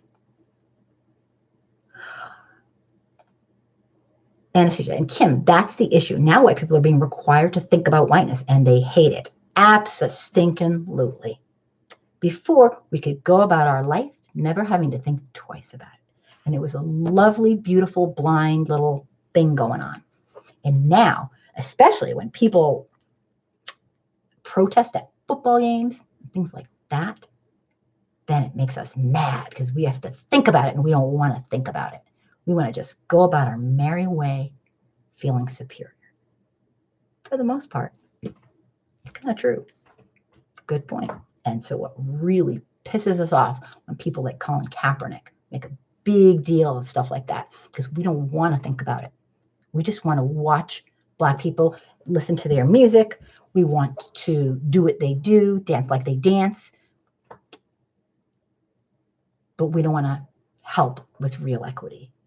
That's above and beyond. We just want to, you know, I'm saying it like it is. And it's sad, but it's the truth. Yeah, supposedly we haven't been right. Gus Killer, right? Supposedly, you know, a dark brown, black, or tan person was the first ones. According to everything I've ever read, those were the origins of human life. And then we were like mutations because we couldn't handle we couldn't handle the hotness would kind of sizzle us. So we had to, you know, that's why people closer to the border are darker, because they have to do it. Think about your whiteness. Do you give your job up? Did you have white kids? You're not doing your part, in my opinion. Oh, okay. I'm taking your opinion. Are you saying me personally, or if you're white, if you don't give up your job and you have white kids, then you, okay. I think I know what you're saying. I don't know if you're talking to me or me personally, or like everybody in general. You feel like I don't want to misquote you. Oh, me and other whites. So you think that if a white person is born white, they should give up their job and what was the other one? You're saying not have white children? You are absolutely entitled to that opinion. I don't really agree with that personally, but I could see someone thinking that. I mean, absolutely. I mean, I don't judge you or blame you for thinking that. Right.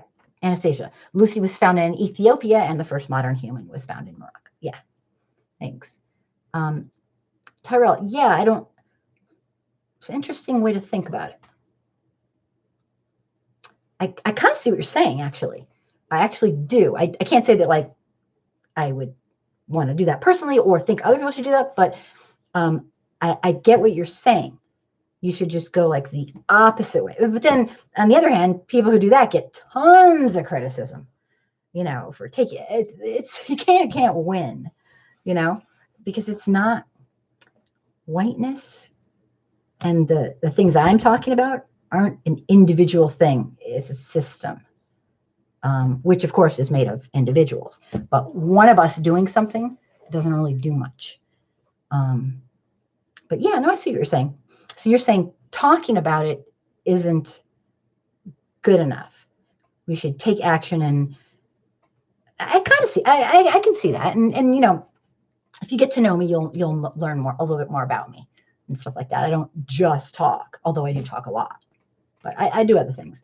But I have gotten some death threats lately, so I am not into. I'll talk privately to you.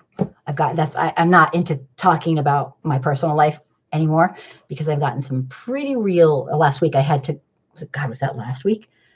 It's a long story, but I got some very, very tangible death threats. You could say some scary shit.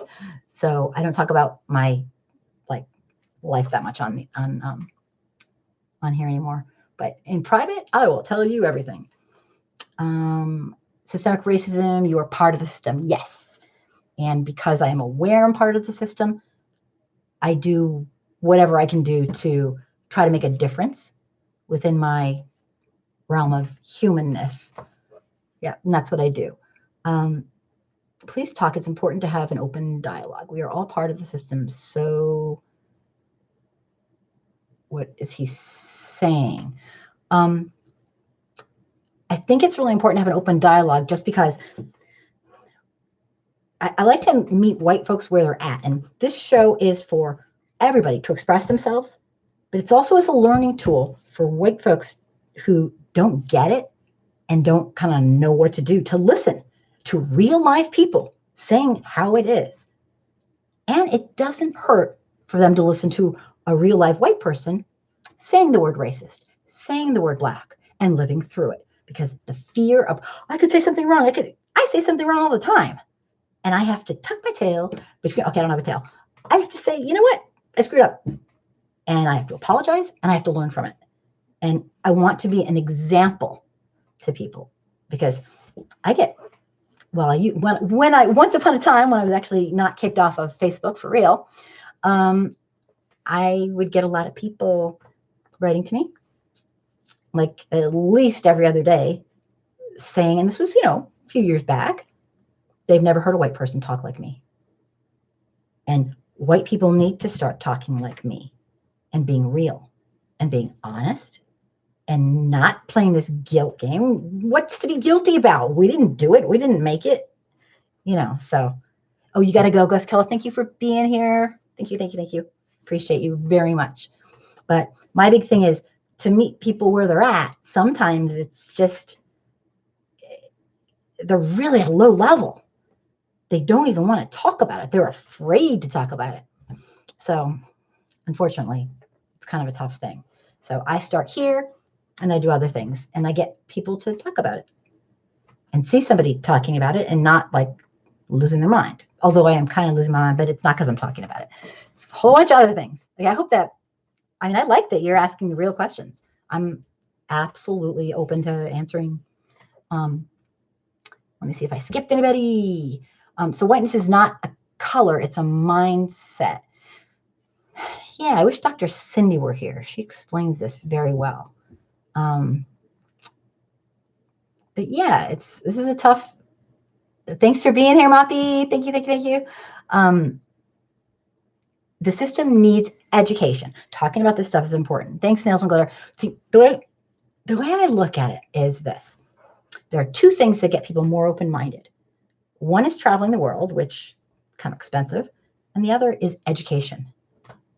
And so I try to just educate, and I have to educate at a really low level because you got to remember, 50% of the white adults in the United States don't have a clue. They think we're in a post-racial era. Ooh, we had a black president. They don't get it. So I'm educating it. Like, it doesn't even feel like I'm educating, probably, to most people who are listening. But it's a low level. I guess I'm explaining. Anastasia, but Kim, I love you, but I don't believe that white people are ignorant of what's going on. If they can work a smartphone or work in Silicon Valley, they can get it. It's lack of wanting to know. Absolutely. I think a lot of it's lack of wanting to know. A lot of it. But also a lot of it is we don't have, we're stuck in our little like bubble. And maybe we don't, 3 out of every 4 white folks in America do not have a single close friend who's not white. So we don't know. We're like, we don't get it. We see TV. Oh, well, I guess that's teaching us. I mean, think about what TV teaches us. We hear propaganda. We're very susceptible. We are immature and underdeveloped in our ability to understand what's happening before our very eyes, because we can hide from it and we can stay away from it. We don't have a single close friend who doesn't look just like us. And yeah, it's a tough thing. This is a good conversation, you guys. Yeah, and I used to, when I was younger, I thought, they just don't get it. I will teach them. Well, you know what? I'm slowly done with that. If today, in this age, with the overt racism, with the president we have, if you don't realize we have a problem, then you don't want to know we have a problem. We're in the age of major information flow. Communication technology is at its peak, for good or for bad. So yeah, I get that. And I don't think I was trying to say like they're all so innocent, but I think you tend to just be so in your own bubble, and you can live your entire life that way and never have to give a shit and never know you should give a shit. It's just this crazy thing. We are pre-64 segregated in America. It's disgusting. I hope it's a really tough, I don't know the psychology of it. I don't really get it. But yeah, Anastasia, I'm done thinking they just don't know. I'm not there, I promise.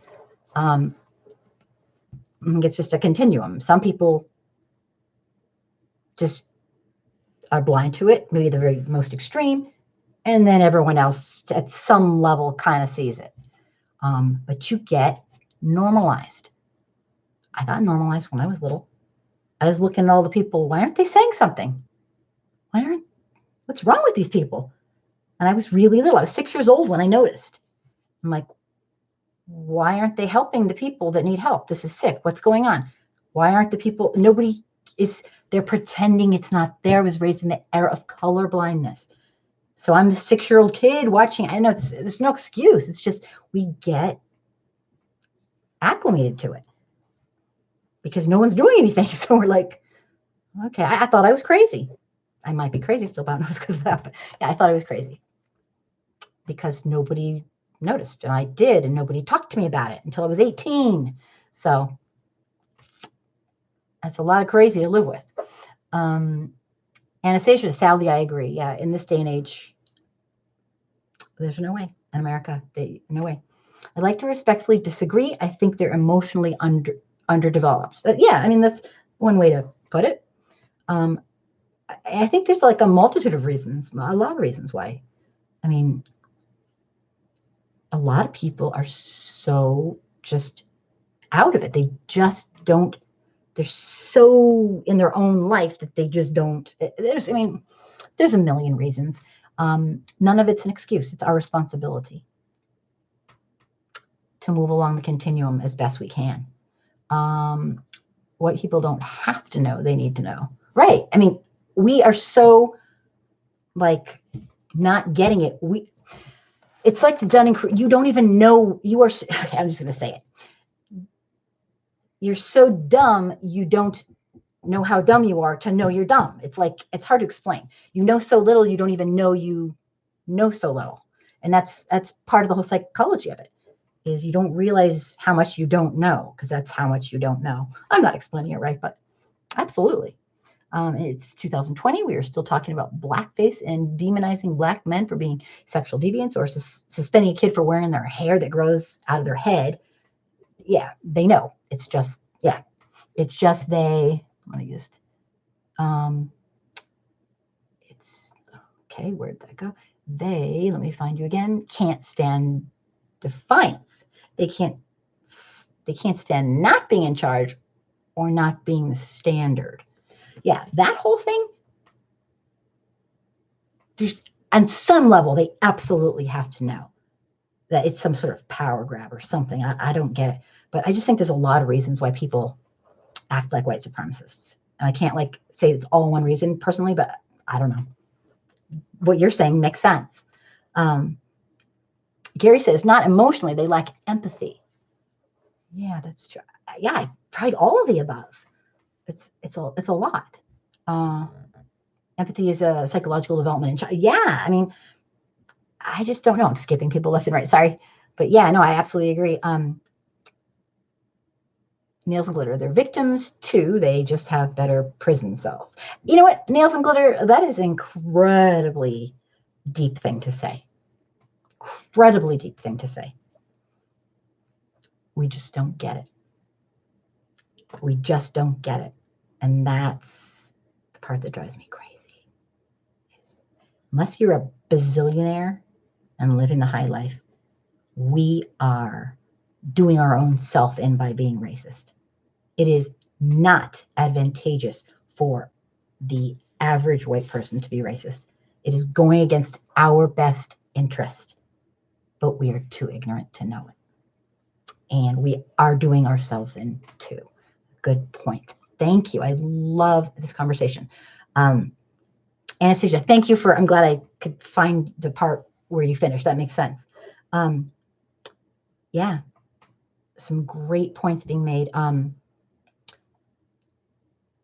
You can't develop empathy for, oops, I just lost you. I'm so sorry. Can't develop empathy for someone you've never met and everyone told you to fear. It's a good point. Now, some people can develop empathy by simply so vicarious that they read or see a movie or get something. But the truth is, until you live it, white folks will never know exactly what it's like. And that's okay. We can keep trying. Vernon, oh my gosh, thank you so much for listening. You're so sweet. Yeah, I'm so happy you're here. We'll never know, but we'll try till the day we die to understand. And that's all that anyone can do. It's the right thing to do. Not out of guilt, out of being human. That's what humans do. We think, we analyze, we care, it's what we're supposed to do. We're lucky. We're actually humans. We don't have to react to our emotions immediately. We can stop if we're afraid and say, it's kind of ridiculous to be afraid like that, and think about it and do something about it. We don't have to just pounce. We don't have to just run. We can think. Thinking is a good thing. So, okay. Let me see here. Let me back up. Anastasia, I disagree. They have empathy for things that they can control. Some white people love dogs more than their own mothers and children. Yeah, psychology is very complicated. I don't know the answers. I will not even, I won't even pretend I know the answers. Nails and glitter. If the only person they've ever met looks like them, they've never developed a sense of personhood. Yeah, I mean, there's a lot. All this is true. I mean, there's a lot to it. Tyrell with Big Dog. If whites just gave everything to blacks, we would take charge and lead the world into a new future. I think it's a possibility, but I don't think that I don't think Tyrell, and it's just my white opinion, whatever. I don't think black people need things given to them. Black people are kicking ass despite systemic racism in every single field, in every single area, in every single science, in every single art, in every single physical. I mean, despite white folks in the system trying to make sure that they stay down. Black folks are going to get their equity. I have no doubt. They do not need to be given anything. They are amazing. But one thing we really need to do, all of us, is to stop this goddamn systemic racism. It's ridiculous. It's disgusting. It's horrible. It's horrible.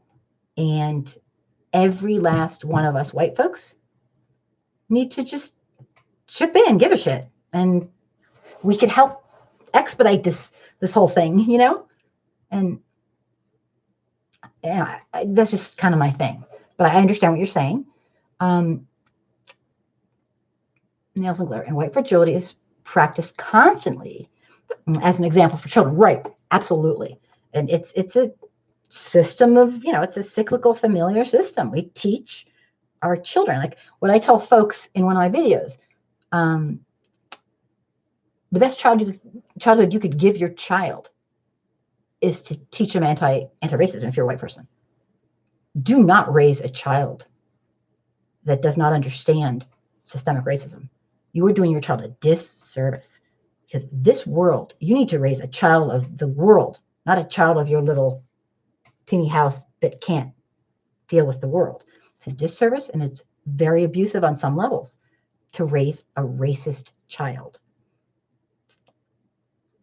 Didn't I say earlier that we have to give stuff to blacks? I don't think so. Me? I don't think so. Did I? I don't think so. Tell me what you thought. I'm not sure if you're talking to me, but yeah. Let me just back up because I kind of like caught that. I'm like, what? Sorry. Let me just. Whites have never met black people. If they would just come to black hoods, they would realize we are good people. Oh, absolutely. When I was, oh God, how old was I? Not trying to age myself here, but okay, fine. When I was 23, I was a school teacher. I have a master's degree in special ed, and I didn't teach special ed. I taught regular ed. I taught in Compton Unified School District during the LA riots. Okay, yes, I'm old. Fine, do the math. Rodney King riots, when the police basically tried to murder him and went crazy and all that on him. And I had never been raised around black people per se. And I was a school teacher to 23-year-old, 37 children in Compton, California. At the time, they boasted the highest murder rate for small towns in the country. In our neighborhood, there were 7 shootouts in an 8-month period where you could hear shooting, guns, and you had to, it's a lockdown. It was code yellow. You lock it down. There's a whole protocol. And my kids would never duck. They're like, we don't have to duck. I'm like, yes, you do. I was 23 years old. I was 24. I was, very young. And these were my babies. I didn't have children. They were my first babies. And they were like anyone's baby. They were babies. They were little kids. I had 4th and 5th graders, and they're 9 and 10 years old. And I had my kids I kept my students because I taught 4th, 5th, so I got to keep them for 2 full years in my class. And I got to come as close as I'd ever come to seeing and that's a very extreme case. Compton was taken over by the state, and the LA riots took place, and our whole place, not our school, got burned down. I mean, everything got burned down. It was burning. It was horrible. It was the LA riots. And my kids all came back with all these clothes and shoes and new things, and we talked, and it was crazy. And I think it's really important that people understand that there are places in America that are like that. It was a great experience for me. Incredibly good experience. I loved my babies. I was raised in the colorblind era. They were just kids to me. I didn't know how to teach. I didn't know how to help them. I did the best I can. And that's how I started learning, is by kind of figuring it out. So yeah, I always thought of it was Bush at the time. President Bush came down here for 1 week. He would get a life. He would get, Compton was redlined really badly. And so the infrastructure was such that you couldn't really see the infrastructure. They allowed it to, not they, like the people in power made it so that places they'd made it like the hardest place to buy. And since it's kind of turned over a little bit, it's a long story. But redlining had a horrible impact on all the people, stopping people who are Black from accumulating wealth. And so what ended up happening, there were no jobs.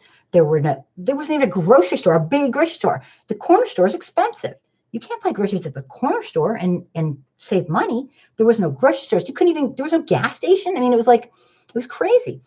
And the infrastructure gave the schools such little, it's a cycle of poverty that is created by our government. And pretty soon people have nothing left to lose. And so that was a very, very high gang area, the Crips and the Bloods, that was their home. So and there were absolutely things that could be done. It's called put money into the area, put money into the schools, put money into the infrastructure, build jobs, do all this stuff. But that's not what the white folks wanted to do. They wanted to blame the victims. So anyway, that's a whole long story. I shouldn't even be talking about that right now. Okay, I'm confused. She said she doesn't think it's her place to comment on reparations.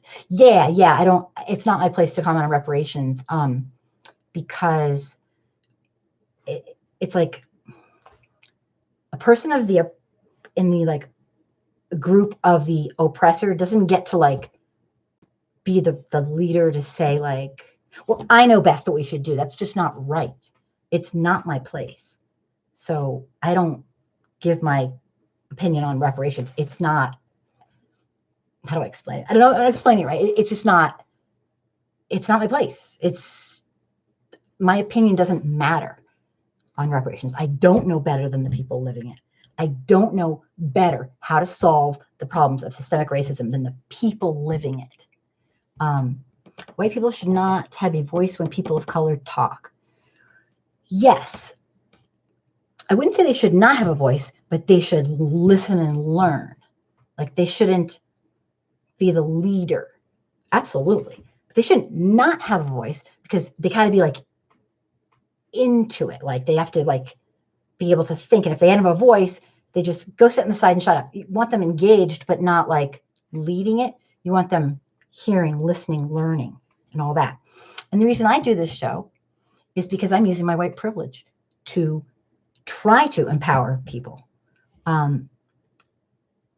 White folks need to teach other white folks how to do this. It is not the responsibility of oppressed people who are marginalized to also have to educate the oppressor. That's ridiculous. We are not owed an explanation. We are not owed an education. White folks need to educate ourselves. And so what I try to do is educate white folks. I do not teach Black people anything, not one thing. If I accidentally do, then okay, so be it. But I don't, that's not my place. That's not my job.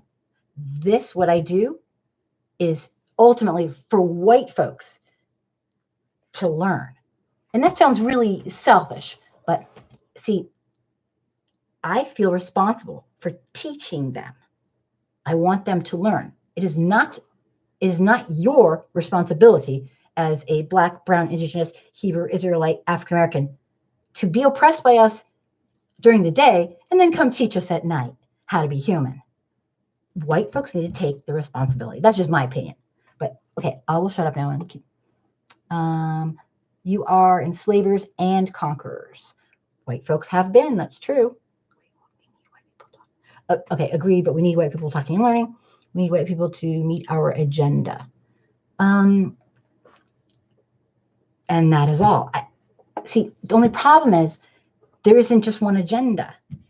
Like Black people and brown people and indigenous people, they're not a monolith. So what agenda? It's not like, it's more like people who are white need to learn to be allies. It's a lifetime achievement. You don't profess, I'm the ally. No, nobody tells you you're an ally.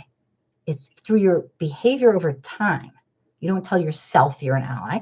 You continuously learn and grow till the day you die, if you're white. That's just kind of how it goes. So I'm not sure if I'm explaining any of this, but it's kind of a philosophy. And I think it's just really important that white folks learn. And so that's why I do what I do, is just to get people listening and talking and learning. Us on top, that is the agenda and nothing else. Well, that might be your agenda, but I don't know that it's a monolith. I think a lot of people think many things. The only reason I know that is because a lot of people tell me things. So I get stuff from here. I get stuff from there. You name it, I get it. When I had my groups of 5,000 that I worked with, I swear to God, every single person had a different agenda. So everybody's an individual. And I think systemic racism obviously needs to be, I think nobody would disagree with that. It needs to be dismantled. Like nails and glitter, that's not my agenda. So it's like, I'm telling you, everybody I talk to has a different agenda. Not extreme, but just, but that's your opinion and you are absolutely entitled to it. And you don't need me to approve or disapprove. You get to think what you want to think without anyone's approval or with approval or whatever. But yeah, it's just, I can only talk from my own experience. I don't know if that's the take that a lot of people have. You're pretty much the first person that's said it, but I bet a lot of people think it, but you're like bold kind of. Most people aren't quite as bold to just like say it like it is, but I like it. It helps me because the only way I can learn is a gift from people who are living it. It's the only way. I can read and read and read, but that's not close enough. I have to hear people. And when you say stuff like that, like if you said that to just any white person, they'd probably like, oh my God. And I'm like, no, I want to try to get it. It doesn't matter if I agree or disagree. I want to get it. You are one person who has an opinion and I want to get it. And a lot of times you're really bold. I think it's great that you're on here. Most people are so like trying to be all PC and not talk, but I want you to say it like it is. Say it like it is, because for you, that's your reality. So I'm going to jump. Oh my God, am I yapping away tonight? When you come on here, you can bring up any topics you want. If I don't know what you're talking about, I don't have information on it, then you just have to provide us information. We're all here to teach each other. It's not me being I always prepare like a bunch of stuff. Yep, 500 years of it. It's not good. It's not good. It's been really bad. Absolutely. I wanted to just quickly, because I want to go over the census stuff really fast. I think everyone's fallen asleep and going. The census stuff, I have a video on it if you want to check it out. People, the GOP is trying to trick people into filling out a census that's a fake census. They're sending it around to the most impoverished areas. They want they want people to think that they've been counted. Okay.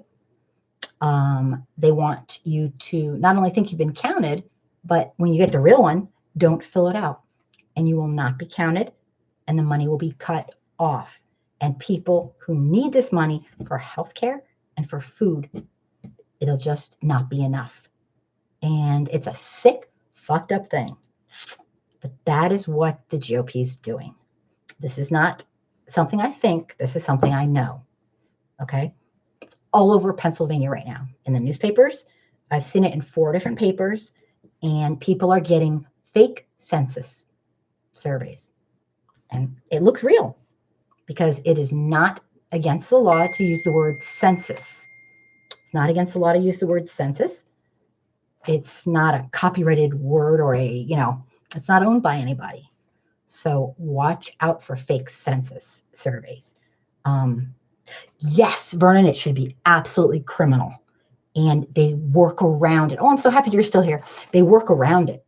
They really work around it. Watch my video. I talk about that. Like, you think, like, you gotta be kidding me. That's so, yeah, that's what they're doing right now in Pennsylvania. As we speak, the real census, and also then they ask for money. Well, watch my video. It's right on there. It's the last video is it the last video? It's the last video I did other than yesterday's Colin show. And it's like less than 3 minutes, and it tells you everything you need to know. And I'm putting on there the way, if you get a census and you're like, okay, is this real? Is this not? I mean, this is sick shit that they're doing. I mean, that's even low for the GOP. I mean, that's even low for them. Sorry to say, but watch out. You need to fill out your census because that will give your state money for special programs. And the more people who fill it out, the more people they know are there. And what they're doing is the GOP, they're hitting the most impoverished areas on purpose.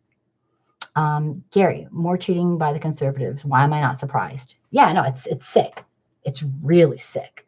And it's hitting the most vulnerable people. It's just so mean. Anyway, I did a video on it. I'm going to skip that part because I just wanted to blab on. Let me see how long this is. So really quickly let you know what's gone on this week. And it's been a ton. I'm going to blab through this in case you have not caught all the news because it's been overwhelming. People like, and this is Trump being above the law. This is ever since he got the A-OK that he's not in trouble. He's being impeached, but he's not being booted out. People like Senator Susan Collins can tell us that Trump's learned his lesson. He gets it now. But I judge by people's actions, and I'm sorry. His behavior paints a very, very scary and different story. If you thought Trump was emboldened before the impeachment, you should see him now. If you've missed any of the news, then you might have missed like 10 things because he is on a rampage. Okay? He has not learned his lesson, unless that lesson is that he is absolutely above the law and emboldened. What this means for our nation is that we're in a downward spiral of blatant fascism. And it's happening exponentially, and it's happening fast. What he did in this week alone, the damage he's caused, Trump's not being held accountable anymore for his behavior, and he knows that he's above the law, and he's taken advantage of it. So here's what happened this week. And I bet you could add other things too. This isn't everything. First of all, Attorney General William Barr, co-conspirator, sorry, I just added that in, is acting like Trump's crooked personal attorney rather than a man who's supposed to be representing the people of America. This week, Attorney Barr took control of legal matters of interest to Trump, and including weighing in and influencing Roger Stone's sentencing case because that's his friend and he doesn't think it's fair. Yesterday, Trump attacked the prosecutors on Twitter, saying 7 to 9 years for Stone for witness tampering and lying to Congress. And it's just a horrible thing. And hours later, the Justice Department overruled it and its own prosecutors and pushed for a more lenient sentence for Trump's dear friend. So essentially, William Barr blasted. I mean, he's a co-conspirator to Trump's poor behavior and really out of control, inappropriate, not presidential behavior. And this is out of control. I don't think you're ready to discuss whiteness. I will be back tomorrow or some other time. Okay, well, thank you so much for being here. I appreciate it a lot, and I appreciate your candidness. It was really good. I think it made for great conversation. I mean, I think it did, but all right. Sorry you don't think I'm ready to discuss it, but I get it. So I hope you don't give up on the show. This is a show to discuss, so we're discussing. Good night, and thank you for being here. I do appreciate it. Okay, so Trump's losing his mind. Then William Barr blasted the leniency of sanctuary cities, saying how bad it is. At the same time, he's begging for a shorter sentence for Roger Stone. The 4 attorneys working on the case basically resigned. They're like, we're done.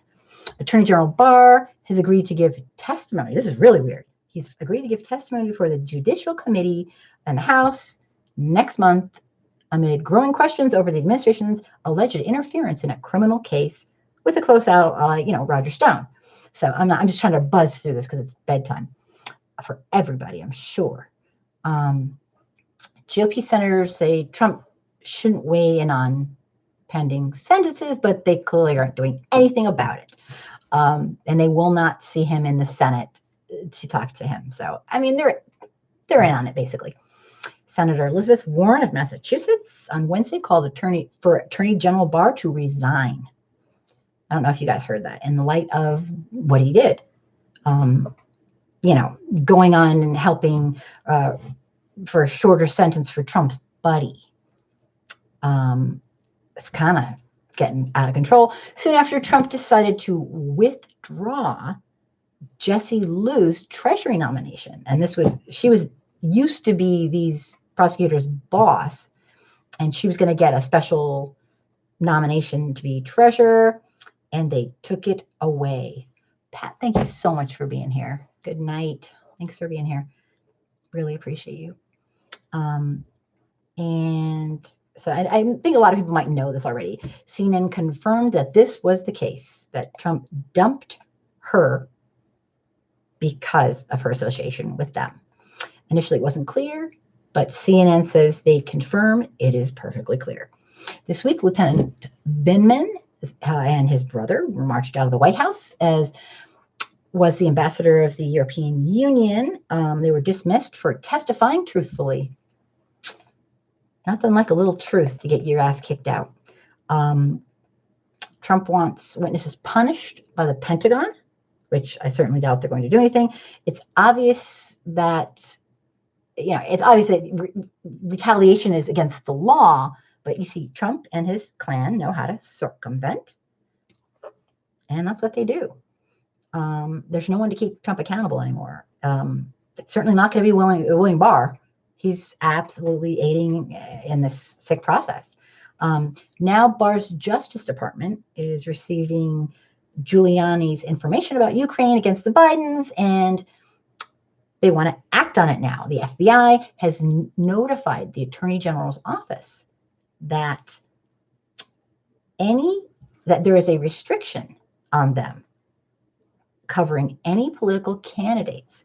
A memo was obtained by the New York Times stating that the Department of Justice has the responsibility to make sure that elections are free from improper influence or activity. Barr's orders came after the Justice Department's Inspector General, Michael Horowitz, found that the FBI's investigation into President Trump's former campaign aide, Carter Page, was riddled with errors and false information. So under the new guidelines, the FBI must get Barr's approval first before investigating, wait for it, a 2020 presidential candidate or their senior staff, the Times reported.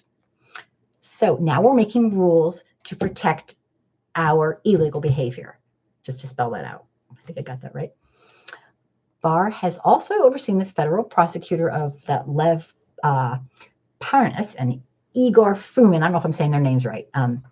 They're business associates of Trump's personal lawyer, Rudy Giuliani, on campaign finance charges. Parnas was central to the now finished impeachment. He had damning evidence, but he was not allowed to say anything in front of the Senate because there were no witnesses. He really wanted to testify, as many of us know. And lastly, second to lastly, yesterday, the GOP Senate blocked 3 election security bills. Yes, you heard that correct. Election security bills that would require disclosing foreign offers of interference. Put that together with this new rule and guideline that Barr must have approval. I say we're covering up some stuff. We're making our rules as we go, and it's pretty sick. Okay, I lied. There's 2 more things. Newly redacted emails show how Trump's Office of Management and Budget deliberately misled Congress about the Ukraine. And lastly, Mitt Romney did the right thing, and the Louisiana state censured him. His punishment for his heartfelt explanation of why he could not vote along with all the other spineless suckers that are terrified of Trump. So honesty does not pay in the Trump administration. Clearly, being a criminal, a hardened, corrupt criminal who sticks by Trump pays. Everything else, not so much. So I am finished for the night. All that happened in 1 week since the Republican clan acquitted Trump in the Senate, despite knowing he was guilty as F-U-C-K. And those are just 2 things that were impeachable offenses. There's about 20 plus more. So I'm going to say good night. And that was the weekend, like a really quick nutshell. Anyone who's still here, thank you so much for watching. If you believe, like I do, that is way past time for us to learn about systemic racism, bigotry, inequality, and corruption in our own America, then please consider subscribing to my YouTube channel, watch the videos, and tell me what you think. And boy, have I done a lot of talking tonight. So please subscribe and ring the bell. And if you believe in what I'm doing, get your friends to do it the same, because I don't have any way to advertise anymore because I'm not on Facebook anymore. Thank you for watching tonight. And I'm very sorry it was so late. Please, if you want to, watch videos and leave me comments and I will respond to them. Okay? Thanks for being here. And good night, everybody. And don't be a stranger. And hopefully I'll see you Tuesday for the call-in show. If you want to call in and you don't have the number, just go to my, so I can't give it out to anybody because the naughty little trolls try to say weird things and all that. Simply go to my Facebook page that I somehow can get into and tell me in the personal messages that you want the number and I will give it to you. Okay? So good night, everybody. Man, it's late. Thanks for watching. Bye. Appreciate you.